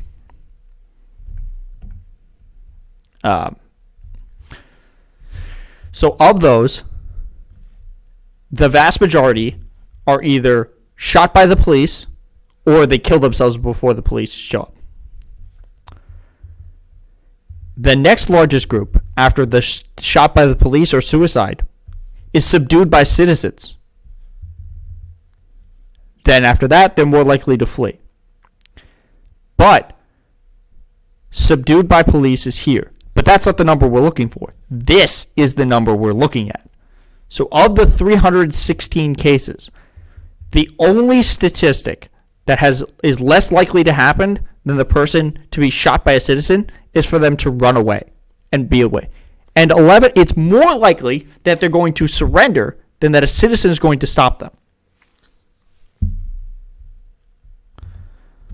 I assume you're on the thing? Yep. All right, Darth, thought you there. Okay, so I'm glad that worked. So we have that. Look, the whole point of what I'm trying to say, and the point of these videos, is not an infringement on your rights. It's to point out that this gun myth of a good guy with a gun is not statistically accurate. That's what I base a lot of what I do on, is stats. There's studies showing this. Another one is here.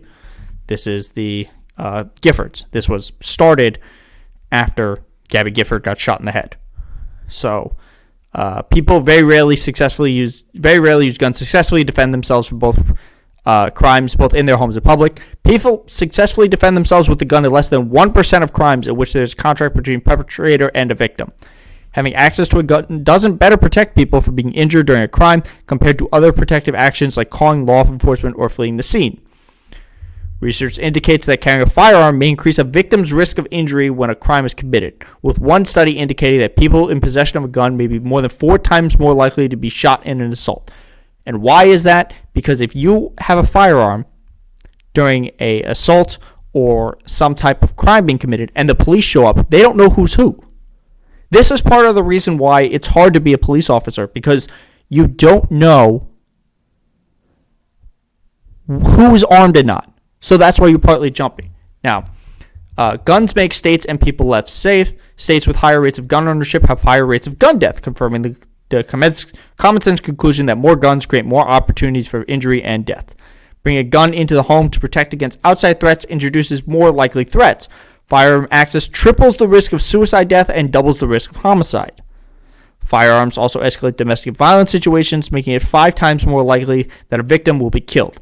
Living in a home with a firearm significantly increases the risk of death and by an unintentional gunshot injury. Now, that's also doubly important when you think about the fact that the Violence Against Women Act has not been reauthorized. And the reason it's not being reauthorized is because of the boyfriend loophole. The current reason that they will not put it in is because if you are charged and convicted of a misdemeanor, you will not be able to access a gun. And the reason for that is people who are convicted of a misdemeanor assault for domestic violence or stalking, and I think it's one other charge, are more likely to physically harm and kill their spouse with a firearm. Would I like to debate this now? Yeah,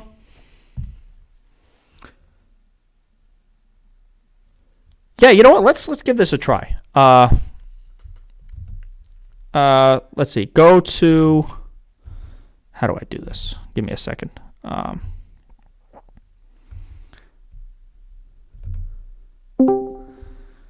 Allow.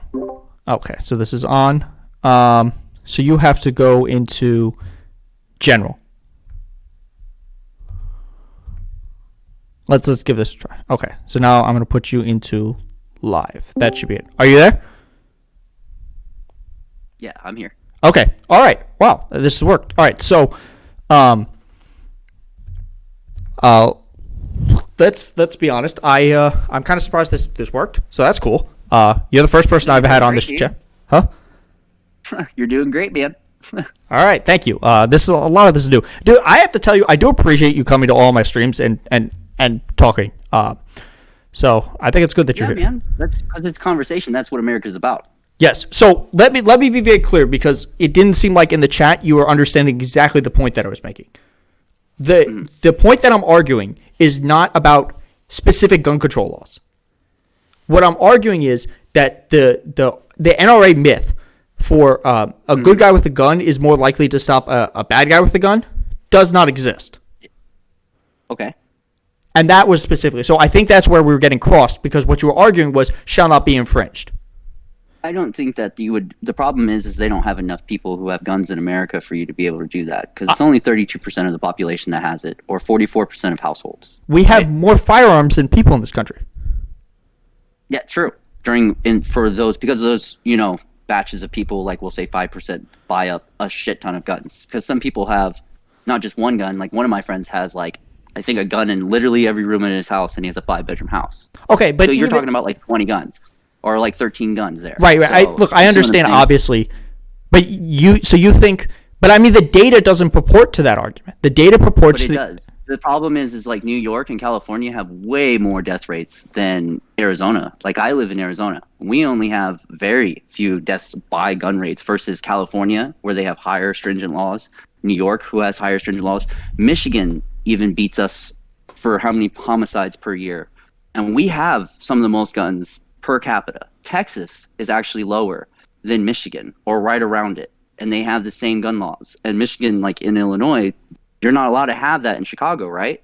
Okay. I kind of knew you were going to bring up Chicago. You see what I'm saying? No, right. But it's not just Chicago. It could be any place where they have stringent laws. They still have gun deaths. Right. I'm not arguing that this would get rid of all gun deaths. What I'm saying is, is something different. Is just okay. So part of the reason gun laws don't stop all gun crimes, especially in places like Chicago and that, is because we don't live. Each state is not a monolith. So because you have stricter gun laws in one country or one state doesn't mean those strict gun laws are in the next state over. So you're able to bring those firearms in. True. So it can even go county by county. Right. Remember, you can just go out of Chicago and go buy a gun and then drive right back in Chicago. Right. So just having Chicago strict gun laws doesn't change this thing. The data though that I'm looking at is for actively things that are happening in the mass shootings. So I think I'm not arguing even for gun restrictions. The only gun restriction I would like is a reinstatement of the assault weapons ban. I think that you can't. All right, number one, we have to stop that. Assault weapons, you can't get those. You have to have a specific license, and it costs a crap ton of money to have a fully automatic weapon, a real fully automatic weapon. You have to go through. It costs so much money to get that, and to even try to sell it to another person, they have to have that. You have to look up a little bit more about the auto, full auto. No. It is almost impossible to get one of those now. I think they have them all on record. Okay. All of them. But that's not that. See, that was the only one I was advocating for. The general argument. But that's already done. No. The assault weapons ban has been the actual legislation for it, and the data purports to, since that legislation has expired, has seen an increase in that type of in death. So the what I propose for actual dealing with these is not have more firearms. It's to deal with these social economic issues that underline crime. This is actually very similar to the you're doing two. Listen, if we're going to stick with guns, you're going to stick with guns because this is called protection, right? But I'm not advocating that you shouldn't have that. But you're saying, what I'm saying to you is you're like, well, we have to fix it for their prosperity. That's up to them. We have to worry about our gun rights. See, when you try to dilute that with other little things, no. it has nowhere to go. But you see, that's the difference. What I'm doing is separating the debate. Because I don't agree with you that having more guns I think will way more. Will lower the gun rate. I'm saying we can attack the issue of gun violence without actually touching any gun laws. What if, here you go, since we know it's 32% or 44% of households have it, what if we were at 95%? I'm just asking. Like, even we know that it's less than 50%. Let's say it's at a 90%. Do you think that we would just have rampant killings nonstop? No. Like, so you're arguing, would there be more mass shootings? Intimidated. I believe there would be less because they would be intimidated because they know that if I go in there and there's 5 customers in that convenience store, each one of them, I know for a fact, 90% of our population is armed. 9 out of 10 of those people in there are armed. If I go in there with my gun and try to rob them, there's a high chance I get shot. Okay. Right? But then would that not also, if you know that that's going to happen on the other side, if you know you're going to rob them, why wouldn't you just come in and start opening fire right away? See, but that's the thing. Like, then you're just like, that's just an insane person. Right, but I'm not arguing that you wouldn't have an insane person. You know what I mean? Like, no, look. I understand what your argument is. Your argument is enough of these weapons would create a deterrent for people to have crime. Yeah.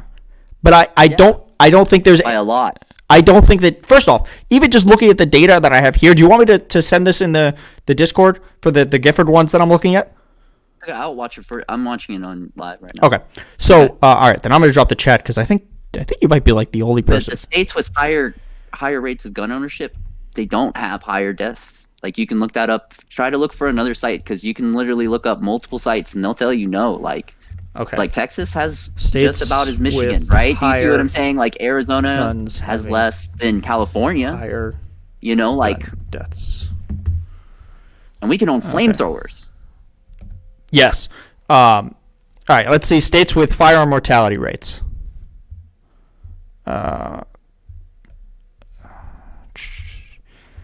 This is by. All right. So let's look at Texas. Texas has. And then we're going to compare Texas to what? To New York and California?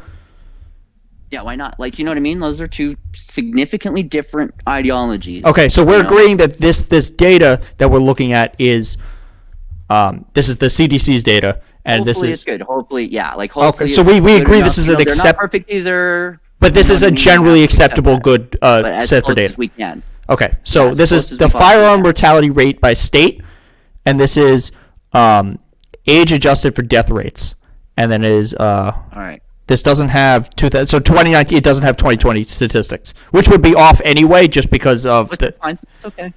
So let's see. So Texas has firearm injury death rates. It's 12.7 per 100,000, and the homicide rate is 5.9 per 100,000. And in New York, it says that the firearm injury death rate is 3.9, and the homicide rate is 3.2. So that's about half. That's a quarter as many firearm injury deaths and about half as many homicides. And then California has 100,000, right? They do have a lot more people. So those numbers could be like when we see those kind of like numbers and they like to go, hey, well, here's the percentage. Okay, so right? California has. But you should also make sure we reflect on the actual number, because if it's like, oh, here's a percentage, but it's like Texas's number adds up to only like 500 people, right? Well, this is per 100,000. Wouldn't wouldn't it be just in general? Okay. Okay. So California has. Because I feel like huge numbers in comparison. but okay. Well, all right. So we would have to also compare the population rate. So let's see if this actually is the population. A little rate. bit, like, right, like, because you're talking like you'd be like, oh, you right, know, but the fact that it's per 100,000 is is numbers could be massive difference. You know what I mean? Okay, but all right. So California has 7.2. That's also less, and then it has a homicide rate about 4.5. So it's a closer homicide rate, but in both states it is lower. And now, obviously, homicide rate is not totally objective to firearms. It just means someone died. Right. So in New York, that. It doesn't mean someone was murdered. It just means someone was. But even just died. looking at the firearm injury rates, they have a quarter to about half as many. The leading cause of death is heart disease for all of them. For all of them? Yeah. We barely talk about that. Right. So that's. You know that, right? Yeah, but that has nothing to do with the gun control debate. I know, but I always think it's. Well, that's just because Americans are fat as fuck. Yeah. Okay, so what we need to do wealth is. Does, man. What? That's what wealth does. Well, it's not just wealth. It's we have it's significantly cheaper and more cost efficient to eat unhealthy than it is to buy healthy food. So let's see. We need to do states by population. Yeah, because if it's like.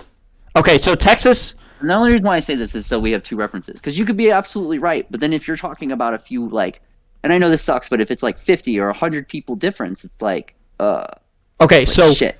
So California has right, you know. So since the July 2019 estimate, California has about 11 million more people than Texas, and New York has about 10 million less. Okay. Does New York really have less? I thought they had way more. Well, so this is actually something I was watching from I think it was, I don't remember if it was Vash or Hassan who was talking about this. They were talking with Ryan Grimm about this idea of overpopulation, and apparently we could fit every single person in the world in the landmass of Texas if it was as densely populated as New York. Yep. So it makes sense that New York has less people because it's so densely populated in only a couple of areas. Makes sense, yeah. And Texas is like a much bigger landmass. I mean, even Florida is bigger. So we need to. Okay, so now that we have an idea what the states are, we need to look at what is it? The actual total number of deaths.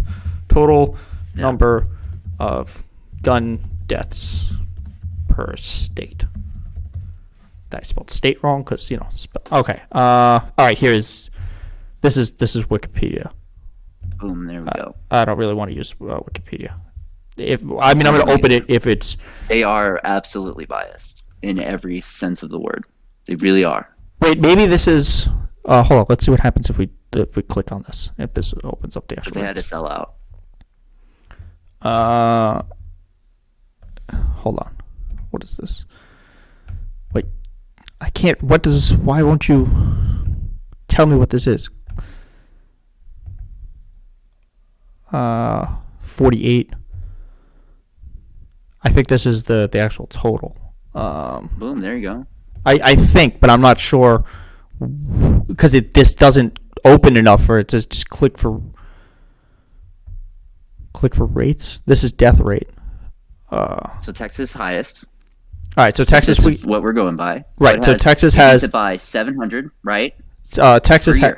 Hold on. Let's go back to that stat. So if this is what we're looking at, death rate, yeah. So Texas has about 700 more deaths, and it has what do we say was 10 million less people? States in California, yes. Okay, so it's all right. So we have Texas. No, but remember, we don't have to only take Texas. We can give right. No, we're going to look at them all because now that we found the stat. Yeah, because and you see, like right after it is California, though. Right. Their laws are significantly more stringent, right? But that's not the point. Texas has more firearms than California. Texas has more firearms than California. It has less of a population. We have more firearms in Texas, I think. What? In Arizona per capita, I think Arizona has more firearms per capita than Texas. Okay, but that's. I mean, it's pretty but bad. when we're comparing Texas, look at them. But it's okay. No, you're fine. Even Arizona's above New York as well. It goes Texas. So it's Texas, California, Florida. This is not Florida, right? done in a Georgia. This is not done by any. It's done by total deaths. That's what it is. Okay. Yeah, total deaths. You're doing fine. So Okay. then we have Illinois, even with stringent things. Tennessee, Missouri, Michigan, Is this Arizona. total deaths for the year. This is for Is that how 2019. many people shooting each other? Well, how many no. people This have is not. died This from is a not gun? just. Doesn't mean This is also, I think, suicides and stuff are also included in this. Yes. Because we know that's one of the biggest Right. risks, right? Look, I think that's like the largest one, right? I think we've gotten away from ultimately what the point of the actual debate was. So my actual argument is that having more. So this is where I think we disagree. Most of the data purports that if you have a firearm in your home, you're actually not less. You're more likely to hurt somebody in your home, and it's more likely. Well, he's like going to be more aggressive. Is that what you're stating? Yeah. Well, this is where let's see if I can find the studies. States with higher rate of gunshot fire access triples suicide deaths. Well, just having a gun, we know increases your chance of suicide because effectively doing suicide because you're more likely to blow your brains out and that'll kill you than if you swallow pills, Slice your wrist or something. right? Or like if you're gonna hang yourself, catch it. right? Because like as you're stepping off, if you're gonna hang yourself, there's that oh shit, I don't want to do this moment. Yeah, but then the other issue we have now, right? When we do these things, right? The good guy with the gun, right? We're saying the good guy with the gun only saves 10 people per year, right? Or shoots 10 people per year. The Texas stat, which was the most accurate one that I could find, was it said out of 316 over like a 15-year span, it was only 10 stopped it. Okay. Got it. So would you say, is that a failure of our maybe morality? No, I don't think. Oh, because like it sounds like we should have more good people with guns. No. I actually think does that also include like when somebody pulls a gun out and they're like, no, and then they don't shoot him, they just leave? No, hold on. Let me. That's what I'm wondering. Let me find. You know what I mean? Let me find that article again. Hold on. I was just wondering about. You know what I mean? They're like, haha, and they're like, haha, leave, and they're like, screw this. No. It's based on fuck.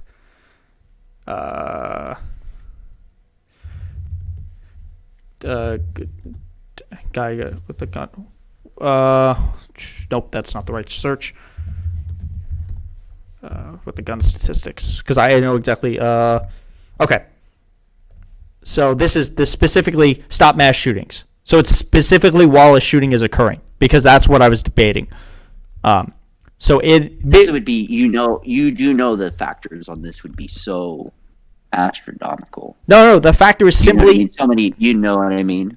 Like, because you have to be in the right place at the right time. Right. So this is a massive study. It was done. It was done over really 1980. I thought it was later than. Okay. So this is since 2000. It was from 2000 to 2019. So it was a 20-year study. And if it's a mass attack that requires at least 4 or more people to be injured, excluding the shooter.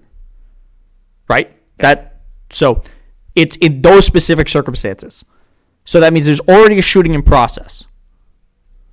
So from that data, first off, it is showing that the police are generally arriving on scene. So the two biggest points of this were shot by a police officer and suicide by police, because that's generally how these things end. They're very rarely subdued by even the police or somebody else. They generally take their own life, because whatever they for the vast majority of this, they're either people who don't who have mental illnesses, or they have a specific target in mind, and then everyone else is collateral, or they're pushed by some type of ideology. Like there's always going to be like that. But I'm wondering, is these 10 worth it? I don't think I think the downside of everyone having firearms is not overweighed by the people who are not having firearms. So I think all right, that didn't come out clearly. You're asking, did these 10 people shooting that person stop is that worth it? To what? To not have 90% of the population armed? They take those lives. Okay. Yeah. No. I'm not arguing that it's. Them. I'm not arguing that Suicide. No. Anytime loss of. Hold on. I have to plug my laptop in, so it might cut out for a second. I'm gonna. You know what? I'm actually So when I'm not attacking. By the way, I'm not on attack mode. Just so you know, I'm generally like. No. This has generally been a pretty good discussion. I think we're doing a good job with this. So I'm not arguing that when people with a firearm use that firearm, it to stop a mass shooting, it's bad. I'm saying it's less likely to happen than something else stopping that person, and therefore the proliferation of firearms in order to stop that situation is not an effective measure to lowering gun deaths. So you're still able to see the screen, right? Mm-hmm. Okay. So as we can see here, the two largest are shot by police and suicide before police arriving. From there, the next largest number is subdued by citizens. So it's the shot by, according to this particular statistic, it is basically the least likely option is for citizens to fire back. And this is backed up by, just because I'm not like super good. Yeah, because you have to understand, it's like when you send people to war, they'll shoot over their head. Right? No. You know what I mean? Right. People don't want to kill someone. I understand it, and that's why I think they really don't. But most people. No, I understand that, and therefore I don't believe that having just a proliferation of firearms would be an acceptable way to stop these things. I think it's a much better answer to go after the root causes of what causes these people to do these things. Now, let's be clear. I'm not saying that if you fix all the root causes, there will be no more killings. That's an asinine, unbelievably stupid ideology that would ever happen. There's no way to have a utopia like this. We are effectively a very aggressive species with some type of mental illness built into our population, in which case that people will use that to harm others. Even cavemen who had like four brain cells combined would beat the shit out of each other and kill each other over things.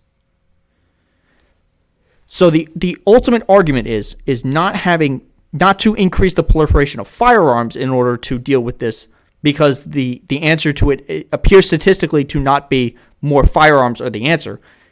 The answer should be handling things at the social economic level and ending failed policies like the war on drugs. But we both know. All right, so we'll say. Well, no, I agree. The war on drugs is just dumb. I mean, just removing that would create I think that's dumb. Just removing that should just help them. Right.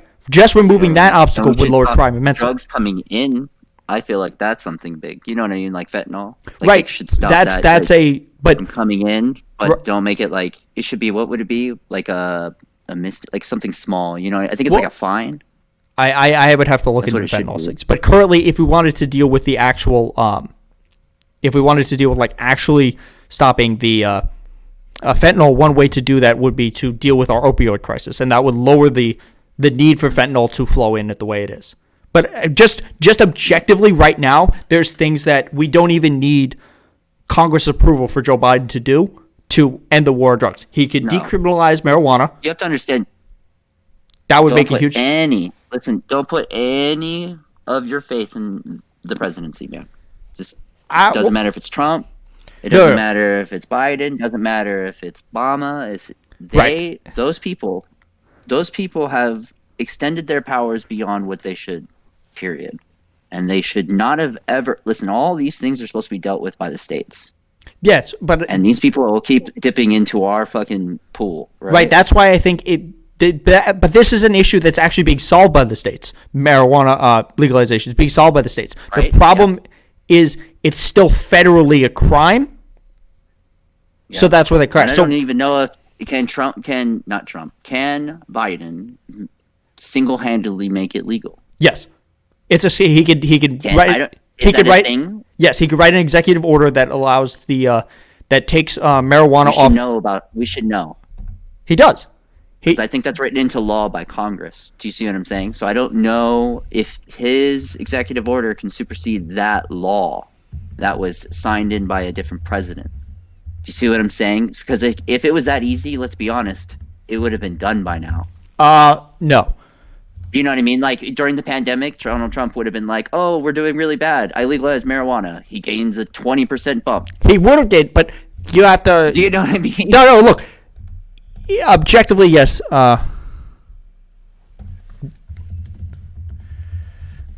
Hold on. Like it's weird to me. You know what I'm saying? It's like I feel like Obama would have done it. Right. Trump Hold would have on. done Let me just say this. And if Joe Biden just does it, it's going to be like it's weird, right? But that's fine. This is Kushbong. This is not a gun fetish channel. It's you just happened to catch me in a debate on this. Generally, what I do. So I hope that at least you've gotten part of this, Dark Thoughts, from what I've. The whole point of my channel has been to. Yes, he absolutely does. But this was kind of been a rambling thing. The whole point of this channel, and I should. No, I know. He should be. He's objectively a criminal. The whole point of this channel is for me to discuss what's going on in the news, because my theory of politics is that too many people don't understand what's happening in the country around them because they don't have the time to spend looking for this. He can't. No, I thought he could do an executive order to end it. That's what I was saying. Yeah. He has to have Congress pass it because it's a law. Well, I know there's I know there's legislation proposing that. Yeah, good. But that's what I was trying to say is like I don't think he can just, you know what I mean, just a flick of a pen. Right, but even if he did, that's pretty intense. Well, yeah, that was a lot of what part of the problem is with that is the gridlock in Congress making things unable to happen. But let me get to my point. So the whole point of this channel is to explain what's going on in simple ways. If you actually go to the YouTube channel that I have, I've broken down a lot of the bills that were passed by Congress. So when I'll pull up a bill, whether it was the Equality Act, I'll say, okay, so we're looking at the act. This is what it will do. Here's the arguments against it, and here's why those arguments are good or bad. So the whole point of this channel, and objectively, I've probably gotten a little sidetracked because I'm still used to figuring out how to talk to the points that I want and talk to you guys in chat, and which is good because I have a small audience right now. We've been talking. I think yesterday I only spoke to you pretty much, and today we've talked for at least. Does this have a number for how long this is going on? Let's say about 25 minutes. So I haven't done it in the way that I wanted to. Also, there's not like a super lot of legislation being pushed right now. Basically, it's just the January 6th Commission, and then whatever we hear from the jobs plan and the police reform bills. There's just too much gridlock for anything to happen. So I think that's part of why we have the expansion of executive orders is because of the congressional gridlock, and we've seen that they can be changed by president. We saw. But that's not acceptable either, though. Right, and the answer to dealing with the congressional gridlock is to remove the filibuster, so that the Congress and Senate can actually. That's their job. It is. They their have job. to agree. And they I have to figure out a way. Listen, these little guys are at this point where they can't get something passed by 50-50, right? They have to get 51% if they're lucky, whatever. That means that they are writing up bills that the other side disagrees with so much that they're saying absolutely not. And it doesn't matter what the people want. But that's not acceptable. Exactly. That's what I'm trying to say. It should be 90%, right? They should have bills with 90% approval. And there are issues. No, I don't even think it needs to be 90%. I think if you're looking at a bill that has anywhere between 51 to 90% approval, you have the majority of the American people. And like even 51%, it's like, yeah, listen, these people should be fine. But the whole thing is, if you allow for the filibuster and you allow a minority to control what they pass, because if they can block it and nothing will pass, then what you're doing is you're making the elections at the Senate not have a consequence, because the only thing that they can pass is things through reconciliation or things that they've removed the filibuster for. So therefore, larger issues like dealing with police violence, dealing with drugs, dealing with our elections, dealing with gun violence, dealing with immigration, dealing with healthcare, cannot be passed through the normal channels. They have to be passed along a party line. This was how Bernie was going to try to pass his Medicare for All. He was going to do it through reconciliation. So even if we just look at the American Rescue Plan, which had a 75% approval among Americans, including a majority approval among Republicans, not a single Republican voted for it. Which in a normal functioning democracy where your vote mattered and it wasn't gerrymandered, every single Republican would lose their seat because they chose not to help you. Well, it matters because you forget about their constituents. Their constituents were writing them letters, and they're saying don't. Except their constituents by polling said that they approved it. And if it was something their constituents didn't want, why are there Republicans who voted against it and are then taking credit for it? For voting against it, right? No, for the aid that came to them. Unless they said that they went to adjudication and that's what she said, and then that's how they passed it. So they probably got some deals, right? No. What you're saying? So there's people like Madison Cawthorn who voted against the American Rescue Plan and then has gone out and said when the funding is going out, he's like, look, North Carolina, we got you this funding in this bill that I voted against. He doesn't say that last part, but any funding that came from that bill came among his objections. So he can say, look, Carolina, I got you this, but it's irrelevant because he decided, even if he fought for it in the bill to get whatever goodies he wanted or to get a hospital or something, it's irrelevant for what he fought for because it passed over his own objection. Yes. And but he showed that because let's just say that. But that's what the problem is. Let's say out of the 100 constituents he has, 65-70% of them say no, and 30% of them say yes. So that's how he has to split his opinion, right? Yes. So he has to fight for what he can out of the bill, but then says, I do not approve this bill totally because some of the things you're asking for, my constituents at home think you're insane. Right, but then if it's just like your constituents at your home think I'm insane for even asking for these things, right? Yes, so but it's not like they're asking for. Right. But that's where the separation comes from. Because if overall there's something that's going to help your constituents, and they and they think it's objectively most of it is bad, and there's enough of it to help your constituents, you should still try to pass it for your constituents, and then you tout out that yes, I fought for this. Look, I objected to all of this, but we got this chunk of money for you. And so even though I voted to pass he did that anyways, and he got it with voting against it.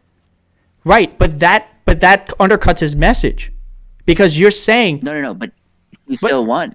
Because you still did it anyways, and you didn't even get his support. You did what he wanted without his support at all. That's assuming that's what he wanted. But if you're a constituent, and I told you, hey, anything you got, even though you got it, your representative was one of the people who could have stopped you from getting it. So had there been a tighter margin, or Joe Manchin had actually tanked the legislation, they would have gotten nothing, period.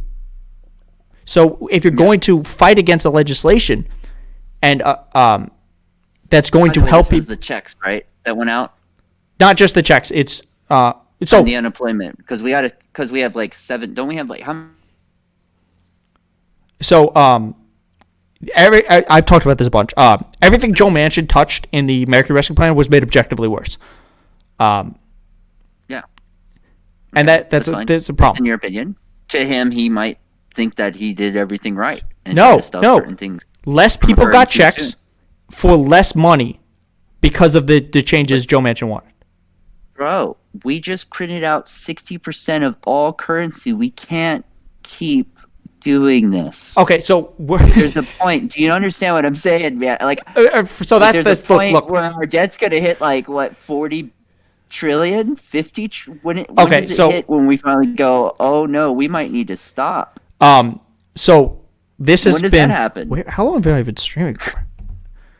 Holy fuck! 2 hours and 9 minutes. Yeah. Okay. So it's 3:00. We're good for a little, but no. All right. So, fuck. this is so. You know what I'm saying, right? I get look, no, but the argument that to make for the legislation of that and for the deficit is different than that, because if you look at where most of the money was printed from and where it went, it's not to the function to help the American people, in which it would be a way for us to pay down this debt. It was the first we printed. So a lot of the printing came because of COVID. But before we even started like the real lockdown, the stock market crashed for like a week. How much capital did we pump into the stock market to supply it for half hour? $4 or $5 trillion? I don't remember how many days they did that. But I know it was like for the no idea. But it's something. But you have to remember that was 401ks. That's what they were trying to take. Well, they were trying to save just the general stock, general stock market. Yeah. Yes. Because of how fast it was created. Done that. Right. But we both hate that, don't we? Well, I don't think the stock market is a good way to judge the health of the economy. Yeah, because it's just a giant casino. It's a reference of rich people's feelings. So so why are we even doing that? Do you see what I'm saying? Why are we? No, I'm agreeing with you, but I'm saying that I think they should all fail. I think that back in 2008, those companies should have failed. I think in this next crash, they should have let it crash, and we should have rebuilt like we did before. Well, we can't let it crash like that, because we've tied too much of the economy to things like that. So it would cause more devastation to allow it to collapse. I mean, we saw this in the Great Depression when the stock market crashed, and that's what caused it. The issue is the money needs to be changed. How we need to stop trying to do trickle down and start doing a bottom up economy.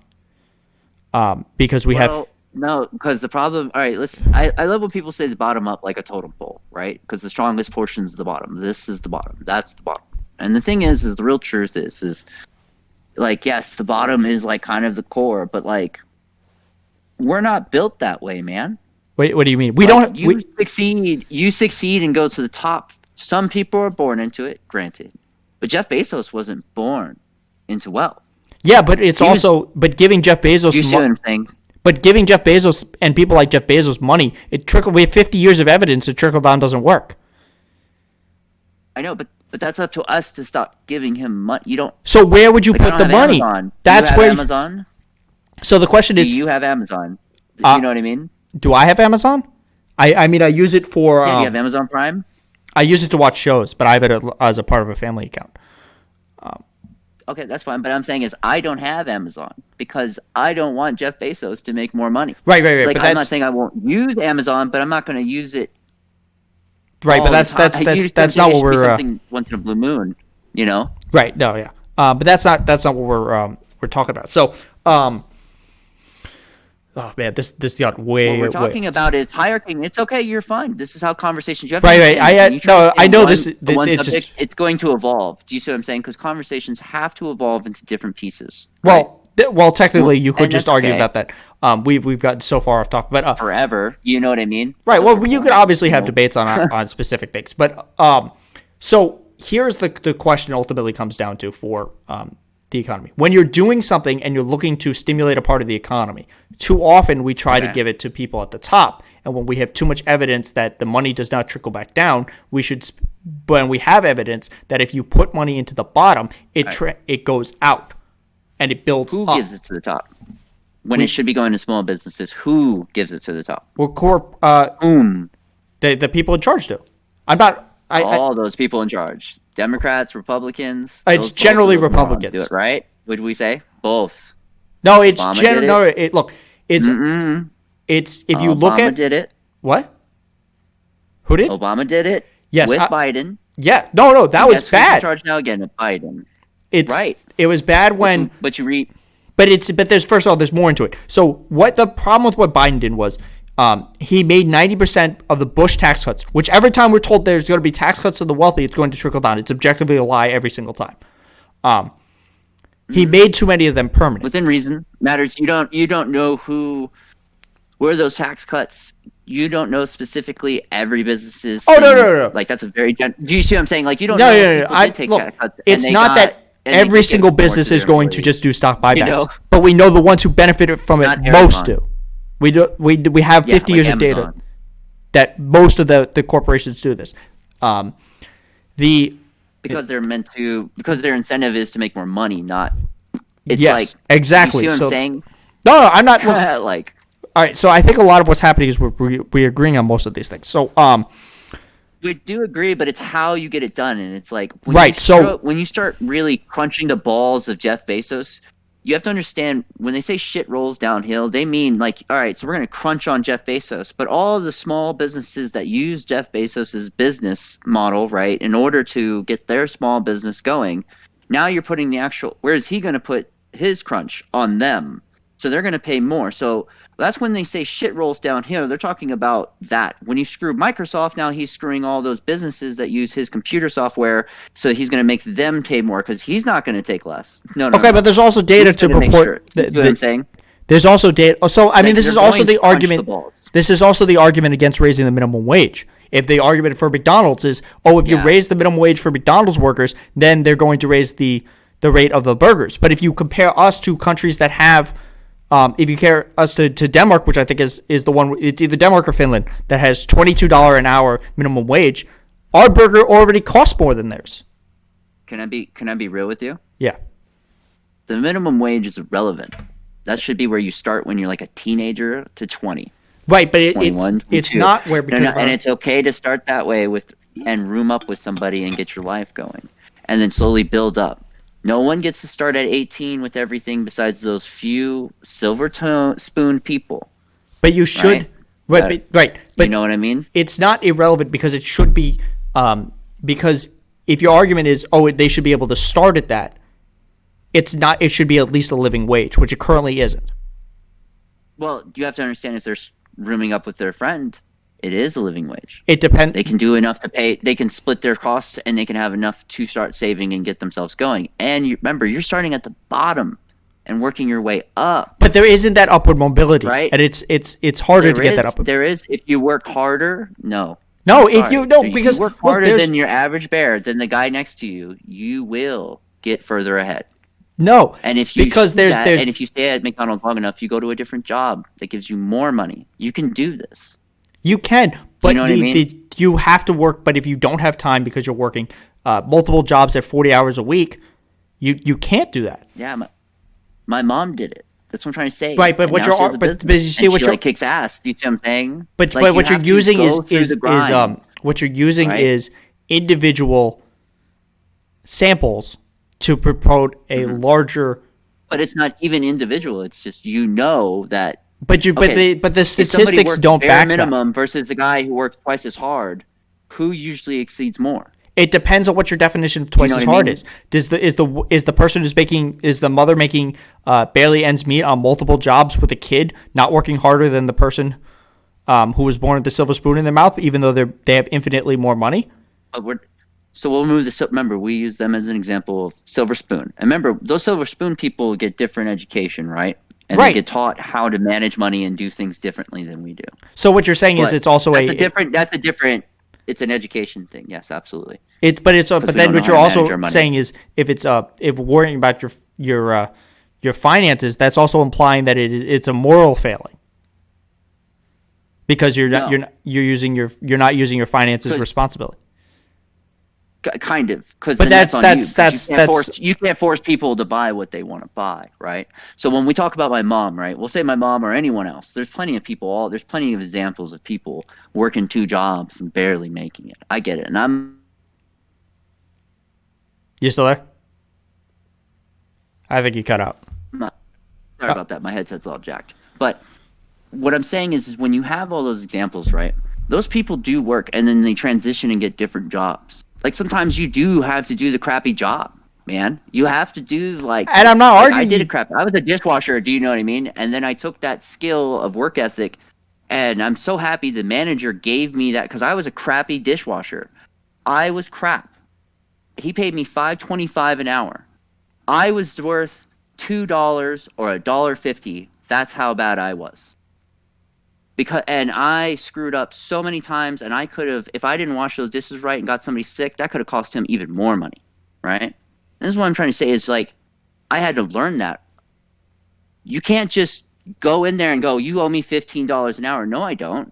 You're not even worth that. That's the real truth. Okay, so when you come at me, you don't know anything. I'm teaching you work ethic, and then I'm going to have to deal with your, problems for a while until I mold you into the worker I need. You see what I'm saying? Yes, but also, all right. So there's more stuff that I don't have the information to push back on, because I know I've heard your talking point. I just haven't looked into the counter arguments enough to be confident of pushing back on it. But I do know it also. What you're using is still it's still a personal individual example to promote a larger trend. But you can do that. You know that, right? Like, yes, you can do that, but it's generally undercut by having larger sample sizes with data that pushes back on it. Like what? Like where? Like people who actually want to work. If people work hard, they get ahead. Dude. But that's not always statistics. Do you think CEOs don't work? Do you think Jeff Bezos works a billion times harder than the people at his warehouses who literally die? How many hours? I have a question. When Jeff Bezos was building up his company, how many hours do you think he dedicated? By the way, I don't like Jeff Bezos. I'm just saying we're just purely going off of. But the argument comes down to that a CEO would work 3,000 times harder than the person at the bottom, because that's the difference in their pay. No, it's just that's how the money, right? So you're worried about the 3,000 difference, right? Which I can even agree with you. It's like, oh my God, right? It's like, what are you guys doing? This is insanity, right? This is just gone way overboard. But at the same time, what does a CEO deal with? Do you know? Yeah, I do. I work with. I'm saying like a real CEO of a major corporation. Oh, major corporation, but that's not. So look, I'm not advocating. Holy crap! I'm not advocating that they shouldn't. I'm not advocating that they shouldn't be paid in equal to what they do. But the problem is when they do it, it's a lot of how they make their money is exploitative to the people at the bottom who aren't paid for what their labor is worth. That's what I'm talking about for a bottom-up system. But you have to understand the bottom down, like the bottom up system. The problem is those people from the bottom are generating that money, right? So if I pay somebody, $15 an hour, they have to make like $40 an hour worth of value because I have to pay them, their taxes, my taxes for them. Sometimes I have to pay for their insurance, and I might take the 10 off of that hour. And then I'm going to have, and that's if they bring that in. That's but if you don't pay them enough, if you pay them more, then they can actually purchase the products that they are currently making, and they have more time. That's not what you're not paying them to purchase your products. But if you pay them and they have the ability to purchase your products, it increases your bottom line. And then also, if they have more money, then they are able to spread it into doing other leisure activities, which then spreads it further to other corporations and other small businesses that are looking to pay their employees more, so that the money keeps spreading. Instead of when you give it to people at the top who then put it into stock buybacks, where it only inflates their own worth. But that's okay. We're going to say those stock buybacks, right? Those are those people that were like, right? But a lot of those people actually go invest in other people. Like me, I'm like, say I want to start a business, right? Like Shark Tank will say, blah, blah, blah. But Shark Tank is just a representation of going to a bank and pretty much begging them for a loan. Right? But this idea that the data doesn't purport that they're doing enough to put the money back, then it's generally just being hidden to stock buybacks, or it's put overseas, or it's not being paid in taxes. That's the difference. Listen, we can tear up these monopolies. I am fully on board, and most Republicans are on board on ripping these monopolies. Varies. Because it's just gotten ridiculous. No. They are listen, do not allow these people on Fox News to convince you. I don't know. I don't listen to the Fox News people. I listen to the actual Republicans tell me that. Most of us do want most of those monopolies to be broken up. It's not because we understand because monopolies is anti-capitalism.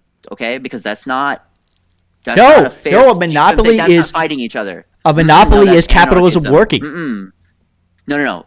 You're talking about neo-capitalism, where we don't live in a capitalist society. We have a crony capitalist If we lived in a real capitalist society where they go, oh, you have now consumed like beyond 60 or 70% of there's no competition. You are the competition. But that's how when we break capitalism you up, works. The you know? only way to deal that is to put safeguards on it, and we don't have that But because that's what we do.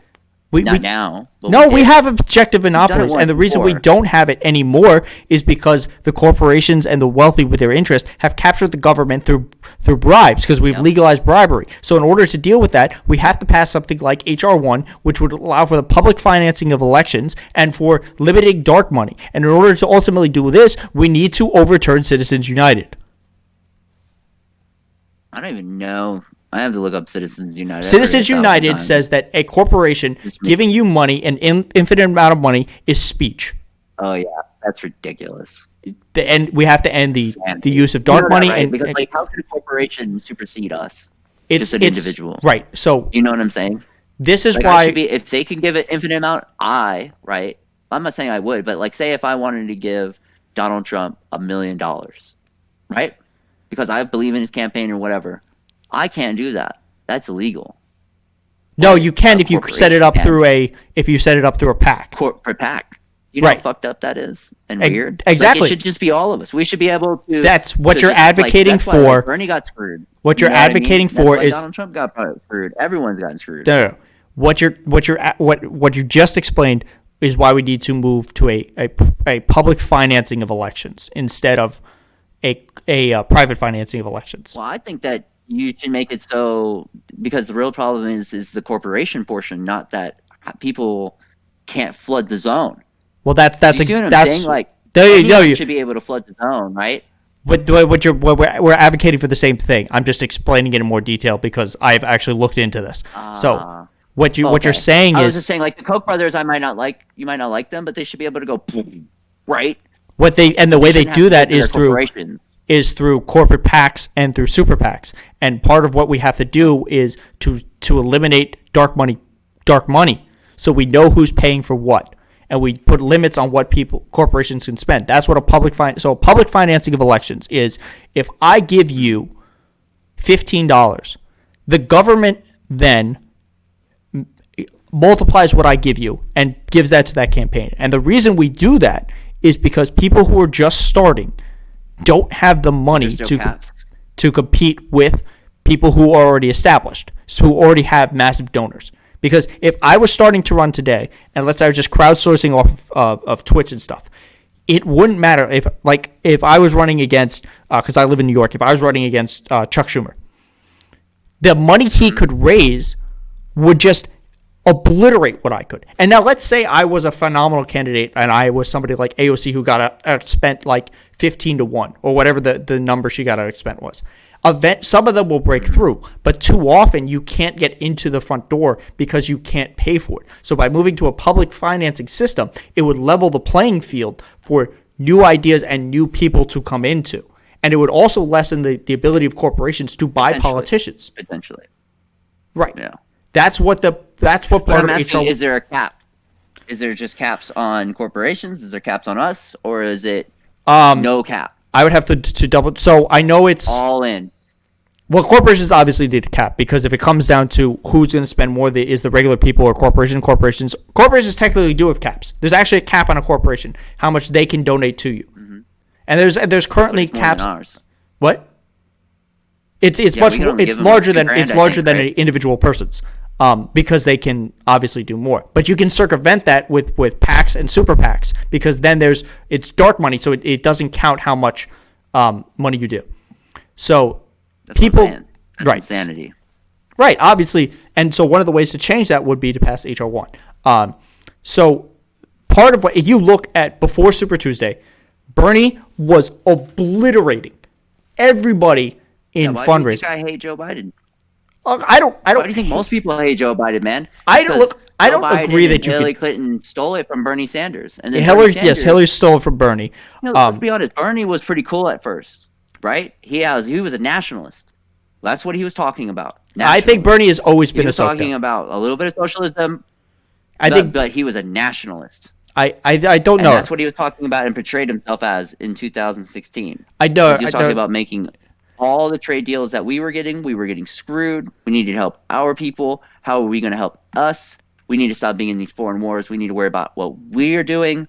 That's what he was saying. But that's the and then they screwed Bernie twice. But there's a difference. Well, no. So when you say they screw Bernie twice, it's a little more complicated than that. So let's break this down.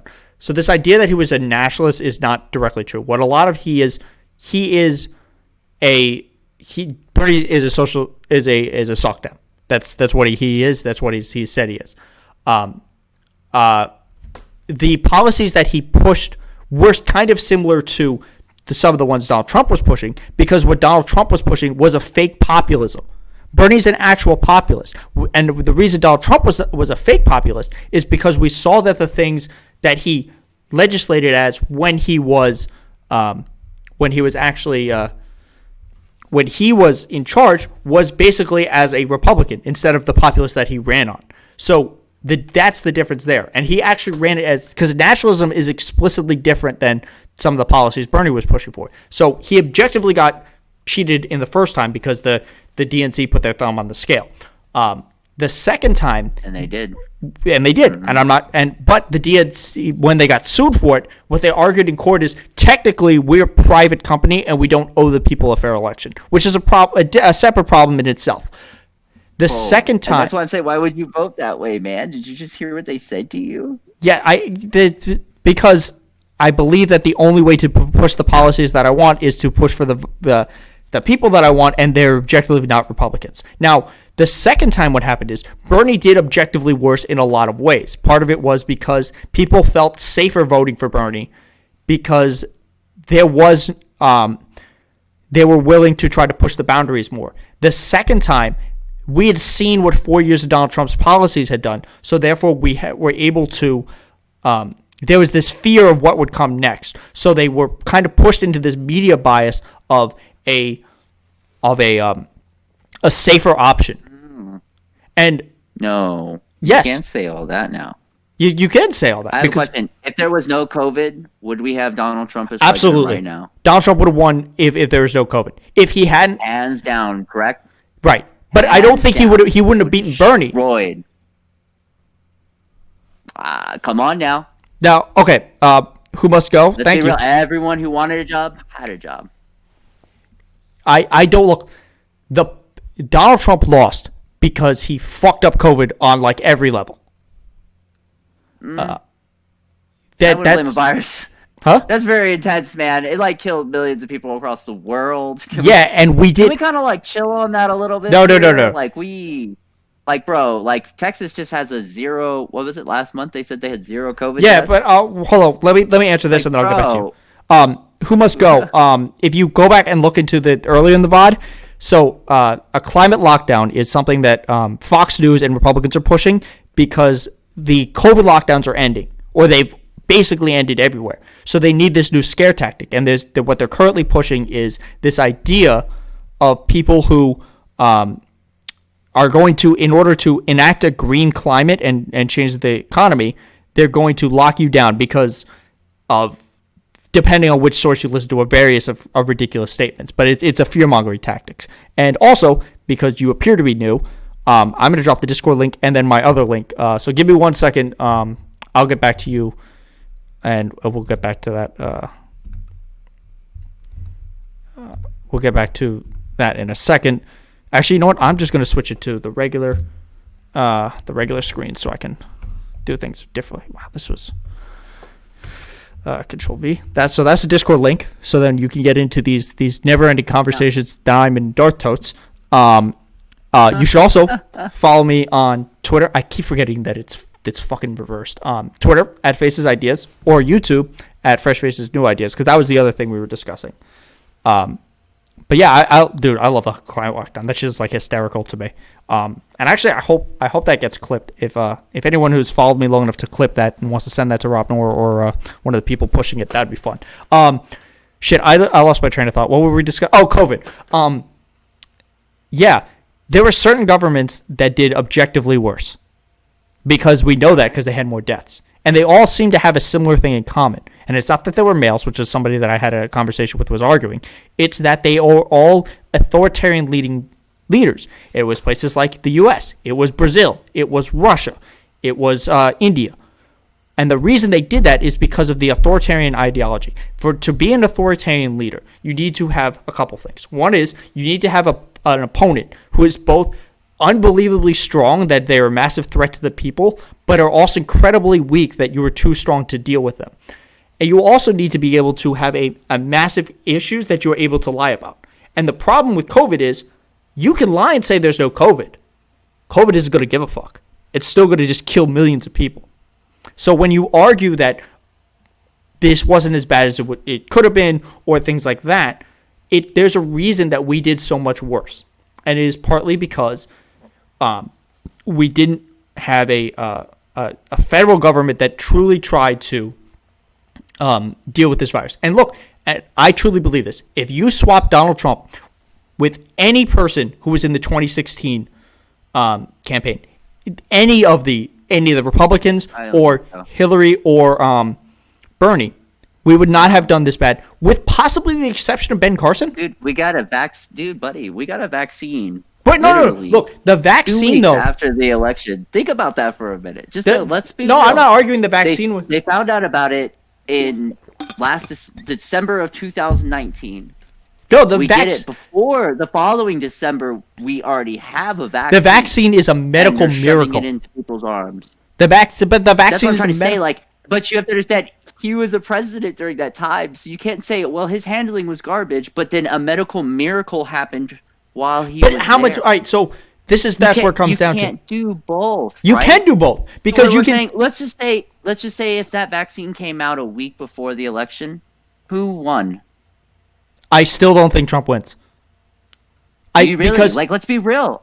You just said a medical miracle. It is a medical miracle, but I don't believe that that Donald Trump had that much to do with it. I think he had much more of an impact on the amount of people who died and the devastation that was wrought by this virus than. Yes. You cannot blame it on him because he backed off and did exactly what a president was supposed to. That is not even close to true. No. The state's governors are supposed to handle these issues. That is the truth. He is not supposed to supersede his power. He's not like a dictator. He's not a czar. It's not that he didn't supersede his power. He said, hey, states, do this. Tell me what you need. I will send it to you. And then they didn't. But they didn't. First off, we did. No. Everything they needed, they complimented him at first. They said, thank you. Everything I needed. But we know that forever. And then it became political. First off, we know that he pushed wrong information that got people killed. And we know he got a lot of it from Fox. And there's data showing. Which one? What? Which one? The hydrochloroquine that they've used over in India that works? How about the other drug that he brought up that works in India that decreased the hydrochloroquine is not objectively the FDA says don't use it.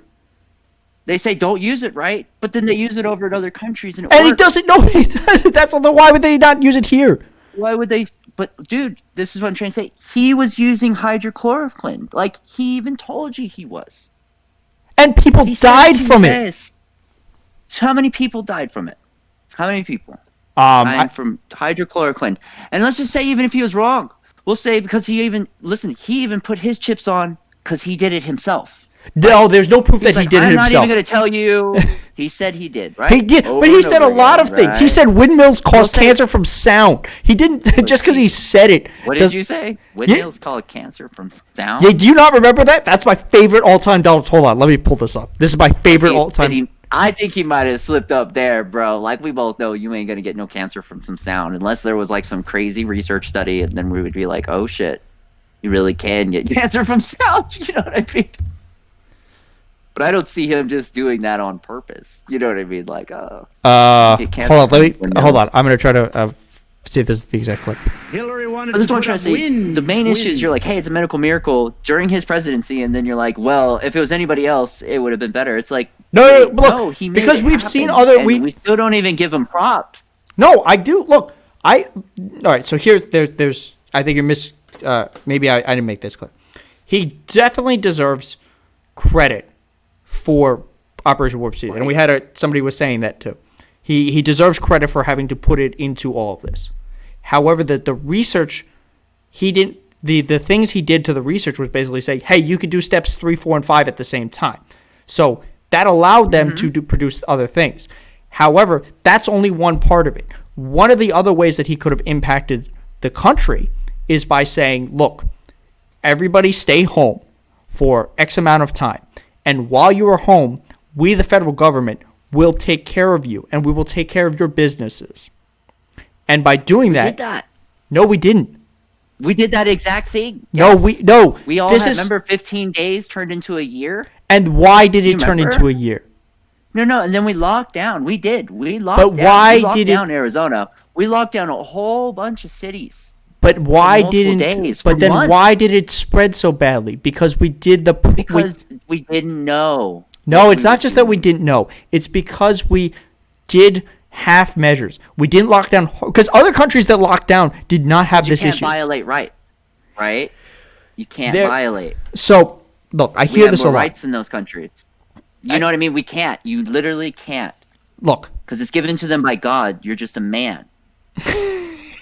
You know what I'm saying? I'm sorry to them. They're like, no matter what we say, like I'm an atheist. I'm a full blown atheist. But so this right? this But they believe it's from their God. right. So look, I think if because he talked out of so here's where I stand on this. The lockdowns.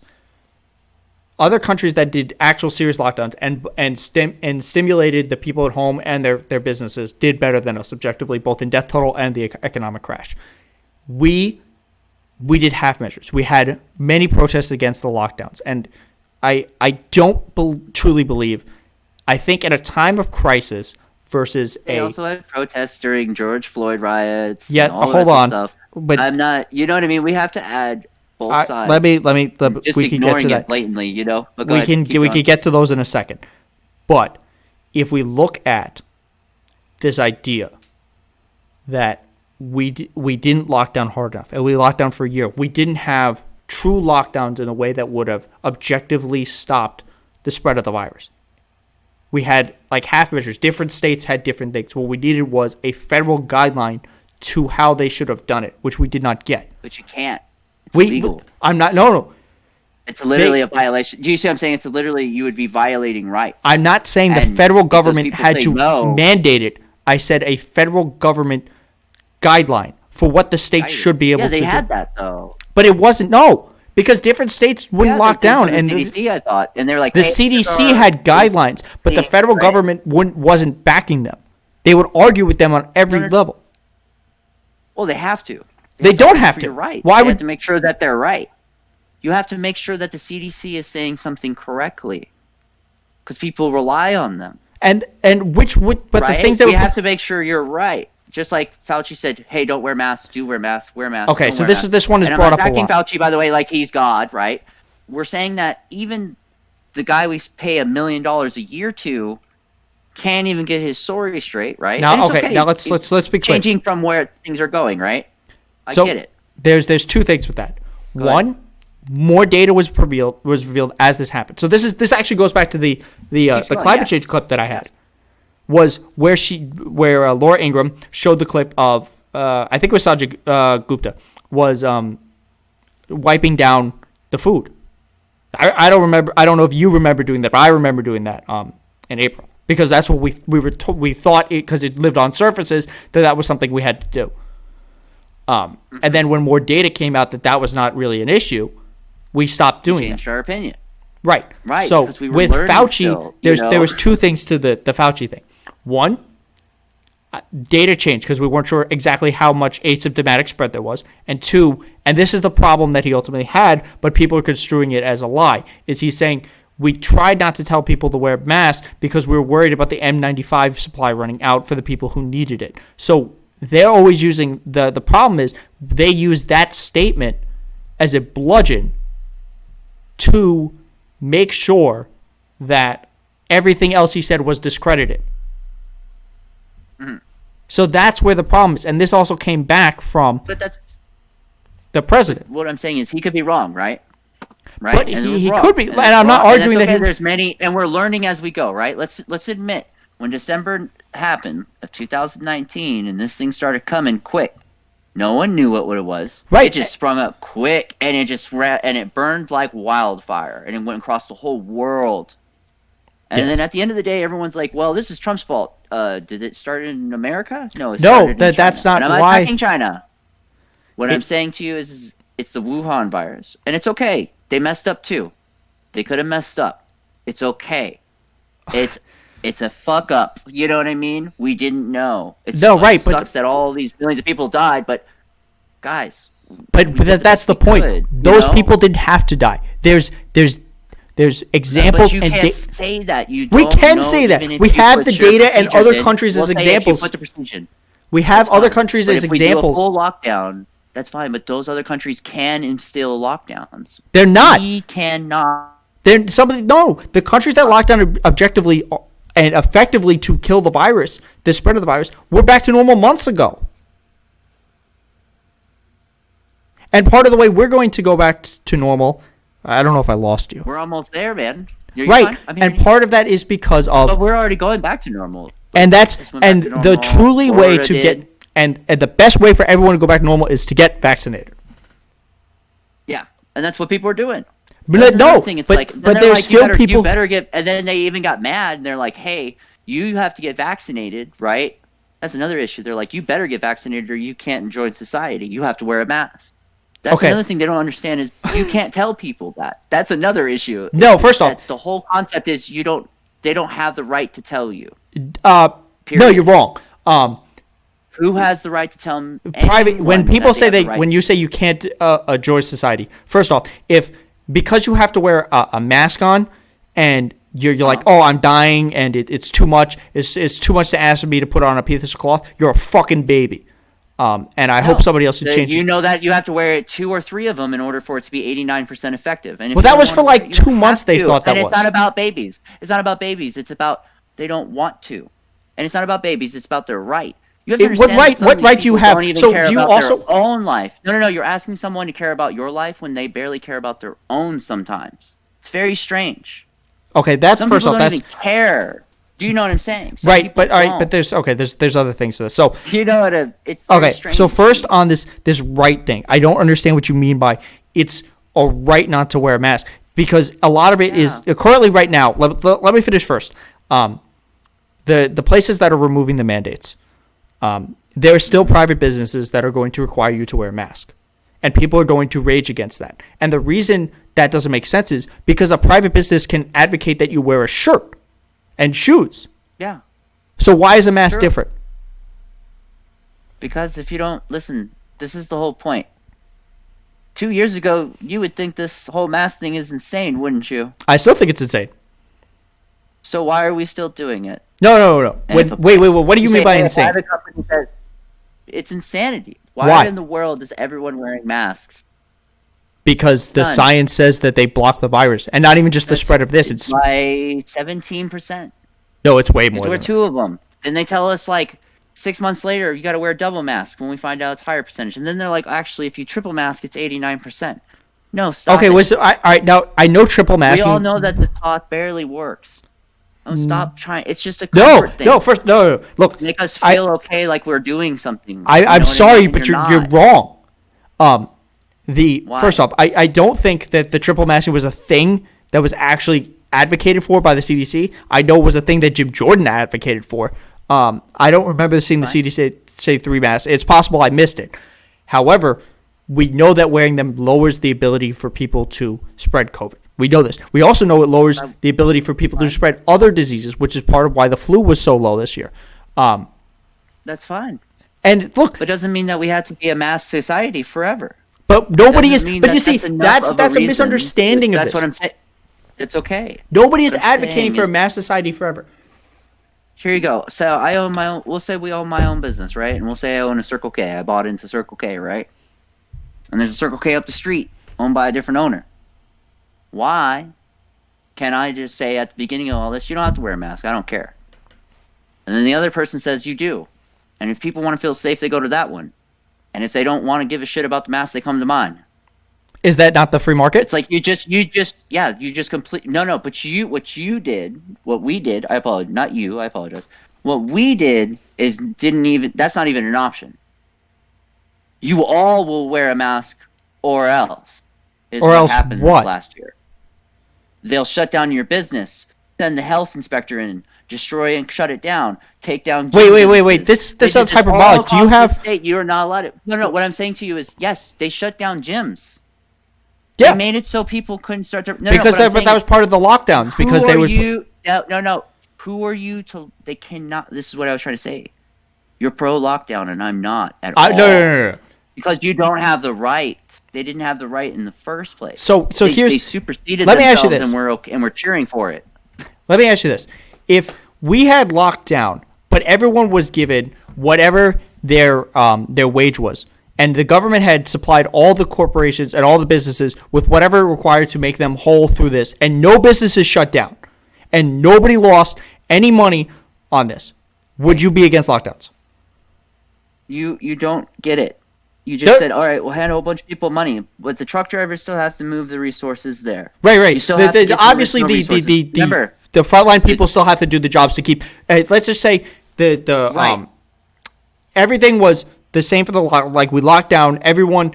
All the frontline people were adequately compensated. They were adequately protected. And we created a caste system. You are perfect. You matter. Your job as a gym owner is not as important. You're shut down, but you as Fry's is important. You stay open. You as what? What was the second one? You as Fry's because you provide food. Okay. Makes sense. So you stay open, right? Yeah. But you as a gym ownership who keeps people healthy, you say, even though if you can follow all of our procedures, no. Okay, but what I'm trying to say is it's not just about that. It's about the government should have just suggested to us, and we should have made that decision. And when they brought it up, the masks before the mandate, I wore the mask to be polite. Our citizens care more about our other citizens than I think you think they do. No, I actually disagree. People wear these masks where they don't. I think they do, man. I think that they wore these masks and they've dealt with it, even though they don't want to at all. Look, nobody's. Do you see what I'm saying? And they dealt with it. They do. They just deal with you guys saying do it, and they're like, I don't want to do this. I don't care. Okay, and you made them do it anyway. So do you feel me? I understand what you're saying. I think you're wrong. So here's let me lay this out to you. Part of the reason you can say I'm wrong, but their rights do supersede. I'm not okay. So we're not talking about we're not talking just about the government just decided that people couldn't do things out of nowhere. They did. No, they did. You're missing the fact because of a virus. Because there was an emergency where certain activities would cause the overall health of people to be negatively impacted. Correct? A certain percentage of the health, yes. We shut down for less than 1%. No. That's what we shut down for. What percentage died? We can go look it up, right? Right. Now. What percentage died? But what happened to the people who got the virus and didn't die? What else happened to them? What percentage of our country actually got the virus? That's what I'm wondering. Well, let's see. That's what I've been actually wondering. So there is not directly accurate data on this because we did such a piss poor job of testing to start. No, it's just hard to do testing on a virus that shows up and then you have to dude. It's not hard because no. A nightmare. Do you know what I mean? You're not doing the logistics. Another guy is. I'm not doing the logistics, but I also know that the people in charge who were supposed to do the logistics were not doing it either because we've seen other countries that did significantly better in testing. So let's take what we know about the U.S. countries probably, right? Could we say that? They were a little bit smaller, but the testing for us could have been ramped up. But we were against testing. Donald Trump was against testing. That's part of why. So look. For the percentage of people who had it, we know 500,000 died. We know, I think the last count I saw was 32 million, I think is the most recent count I've seen of people were infected with COVID. So 10%. But wait, the projection is that they were undercounted by something like 5 times. The actual number is 5 times higher. No. Listen. If you want to play this, we do 5% ratio. I'll give you a 2% ratio to 5%, not 5 times. All right. So let's just take it as so if we do it a 5, 10, 15% ratio, you're talking about what, 40%? Right. So about 40% of the country had it. Let's just no 40 million. I apologize, not 40 40% of 40 the million? country. Only Okay. 30 million.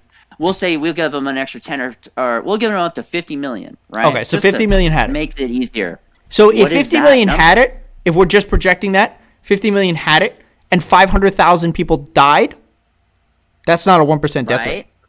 That's first of all, What that's is not that? a 1% death rate. I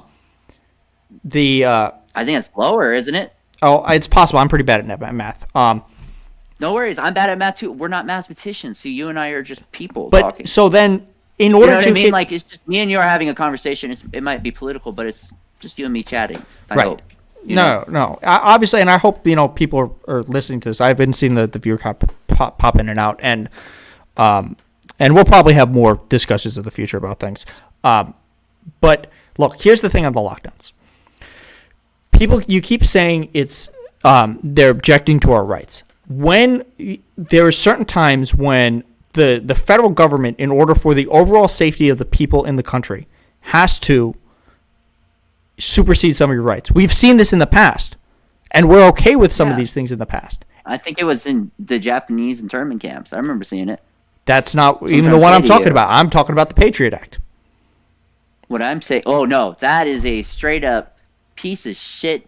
And that's it. But why was it? Why was it? Sorry, I'm so mad at that thing existing. Dude. Exactly, but why? So mad, and you have to remember that had both support. Both exactly, Democrat and it was Republican. pushed through as a reason to protect people, and that's an actual objection to your rights. Here, the government had, in order to truly stop this virus from spreading in the way that it did across the country, the most effective measure that we knew was a lockdown, and in order to make sure that people were able to safely lock down and not have to go back to work in unsafe conditions and go back into society and continue to spread the virus, we needed to adequately compensate people, both for their business loss and for potential wage loss, in order to push them into locking down. And had we said, you will lose zero money if you are one of the people, your business will lose zero money. The government will compensate you for all of it. And if you are one of those frontline people, whether you are working in a grocery store, whether you are in a truck driver or whatever, or you are they get paid extra, right? You get paid extra. Cheddar. And that will be covered Didn't by they the kinda government. do something like that a little bit? But let me I know explain. some companies did. Right, You know what I'm let me saying? I'm just continue. asking you, I feel like the government did do these things, right? Kind of. Go ahead.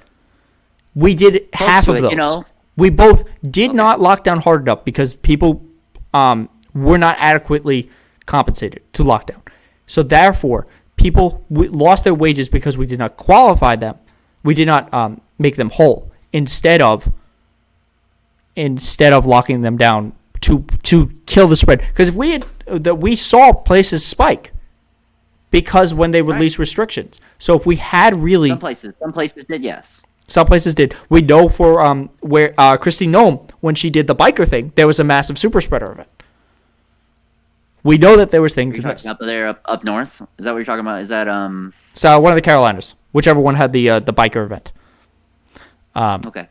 So while you said you're right, we did do some of that, but we didn't do it adequately. The $1,200 for a year was the only good thing that came out of any of those bills. Was the $600 bonus in unemployment. That was the only thing that kept anybody going. Well, they also got some $1,200. Right, but some people got and the then $1,200. I only got $600. one of the stimulus checks. Oh, you didn't get your 6? No, I only got the 14. Is that from Joe? That was the one from Joe. That's the only one I got. And then there was 12 from Biden, Trump, and then 6. I didn't get either of those. Why? You should have gotten those. I don't know why I didn't get them. I just got, do you understand? I don't know how you didn't get those. I don't understand it either, You man. might need to go check that out. I looked in it and they just told me I didn't qualify. The problem is we didn't have a robust enough thing, and the reason we lost so many small businesses is because we tried to just give it to the large companies, which is why the first was it the CARES Act was the one with the largest upward transfer of wealth in history. They took a money cannon. Oh, we know that. where they took a fucking money cannon. Well, that's what happens, dude, when you shut all the small business down and say. But why did that have to go? Why do we have to fire the money you know cannon? What I mean? We didn't have to fire the money cannon at the top. We could have fired it at the bottom, because that's where the damage was, at the bottom. Jeff Bezos is richer now than before he got divorced. Elon Musk made quadrupled his wealth, and now all he does is fuck around with Bitcoin. Yeah. So look, if we had locked down hard enough and actually backed people, we would have been fine. That's why Donald Trump did not do a good job, because he didn't advocate for both of those things. And when he did advocate for them, it was too late. He also was against wearing a mask, because a lot of people would look at him, especially in a time of crisis. This is why Cuomo unfairly was lauded, because he projected strength. If Donald Trump had come out truly wearing, say, look. No. Cuomo is a horrible example. I legitimately, no, I agree with by far. I don't agree. Look, Look, be in his position. It's over. That guy should be recalled. Yeah, he should have consequences. But during the event, if you remember that the current talk, there was people advocating that Cuomo should be the nominee instead of Joe Biden, because he projected strength. He did. But you see, even though someone projects something, it doesn't mean you don't know what's going on in the background. Right. But if Donald Trump... Like, let's just say Trump goes, hey, let's full lockdown. Do you know how many lawsuits open up from that? Immediately, I think, from the moment he does it. Do you know what I'm saying? Like, the second I'm sure there would have been people who would argue it. But I think if he had said, because of the grip he has you'd be known as a tyrant. No. Oh, my God. I think most of the people who were arguing that these people were tyrants were from people who were on the right, because that's what they were fed. I think if Donald Trump had said, let's lock down, please wear a mask, help is coming, and it actually came. He said that. But he had to be badgered into it. Yeah, because you have to understand, man, he has to finesse us. No, he doesn't. Like Joe Biden, yes, they have to finesse us. They cannot talk to us straight. When they talk to us straight, right? When they tell us straight how things are, right? People get all mad. People get all hurt. And he's like, listen, and the thing is they were calling him like a dictator on CNN and MSNBC, and then if he was like, lock down everyone, they'd be like, look, he is a dictator. I don't remember them calling him. There was no winning. There would be no winning for him if. But if he did a full on lockdown, they would be like, look at him. I don't think so. I think a lot of look. But we agree the reason he lost was because of COVID, right? Right. And the reason that is because people had the perception that he didn't do enough to keep them safe. So I think had he actually done the lockdown, I think enough people would have seen the negative effects wouldn't have been worth it, wouldn't have been as bad had they because look, when he was talking about the $2,000 stimulus check, he was doing that after he lost the presidential election. He was doing that to try to hold the Senate. And part of the reason Donald Trump lost is because of Mitch McConnell. Mitch McConnell absolutely did this because he did not want to give more people help. And this is part of why the Republicans won't ever get rid of the filibuster. Because the Republican reason for the filibuster, they don't need the filibuster there. Tax cuts, you can do through reconciliation. Judges already removed the filibuster for that. Deregulation, you don't need the filibuster for that either. So when you actually try to push in policies that need the filibuster, Republicans don't care. But ultimately, what happened with this? It's vice versa. It's vice versa. We watched 4 years. We saw that work vice versa too, where the filibuster stopped. Many things that Republicans were doing that Democrats didn't want to happen. You saw it, and I saw it. Yes, also, but partly because there were things that Donald Trump would vaguely. I think we would have seen a lot more of the use of the filibuster by the. First of all, he didn't have any. He had control over everything the first 2 years he was in office. And then after that, he was in divided government. And at no point did they make really any try to reach across the aisle. The Joe Biden administration has reached across the aisle way more than the Trump administration has. But we know that you can't say that at the same time. You know that. Yeah. They're two completely different people. People call Trump a cultural phenomenon. Joe Biden is just the normal he's the same. He is. Wait, so you really think that the Trump administration reached out to to Democrats to try to pass policy more than the Joe Biden has? Yeah. Did you see how many times he had Nancy and Chuck in his office trying to bring things down with them? For what? Dude, go look it up in 4 years. Go for what? What was he pushing with them?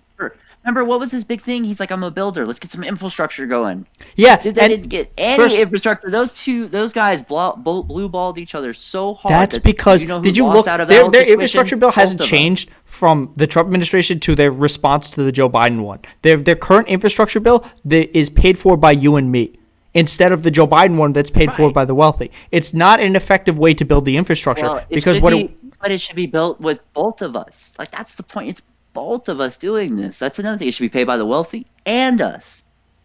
Right, but a majority, but that's not what the raise for the money would be. That if you look at the Republican response, it's not. So the reason infrastructure became a joke is partly because he had no plan. And if you look at him, Donald Trump advocated on the campaign trail for Medicare for all. Mm-hmm. No, he did, yeah. Yes, he did. And he wanted to remove Obamacare and put something better in there. But the problem was something to talk about. The problem was he had no idea what the fuck he was talking about. That was a big problem.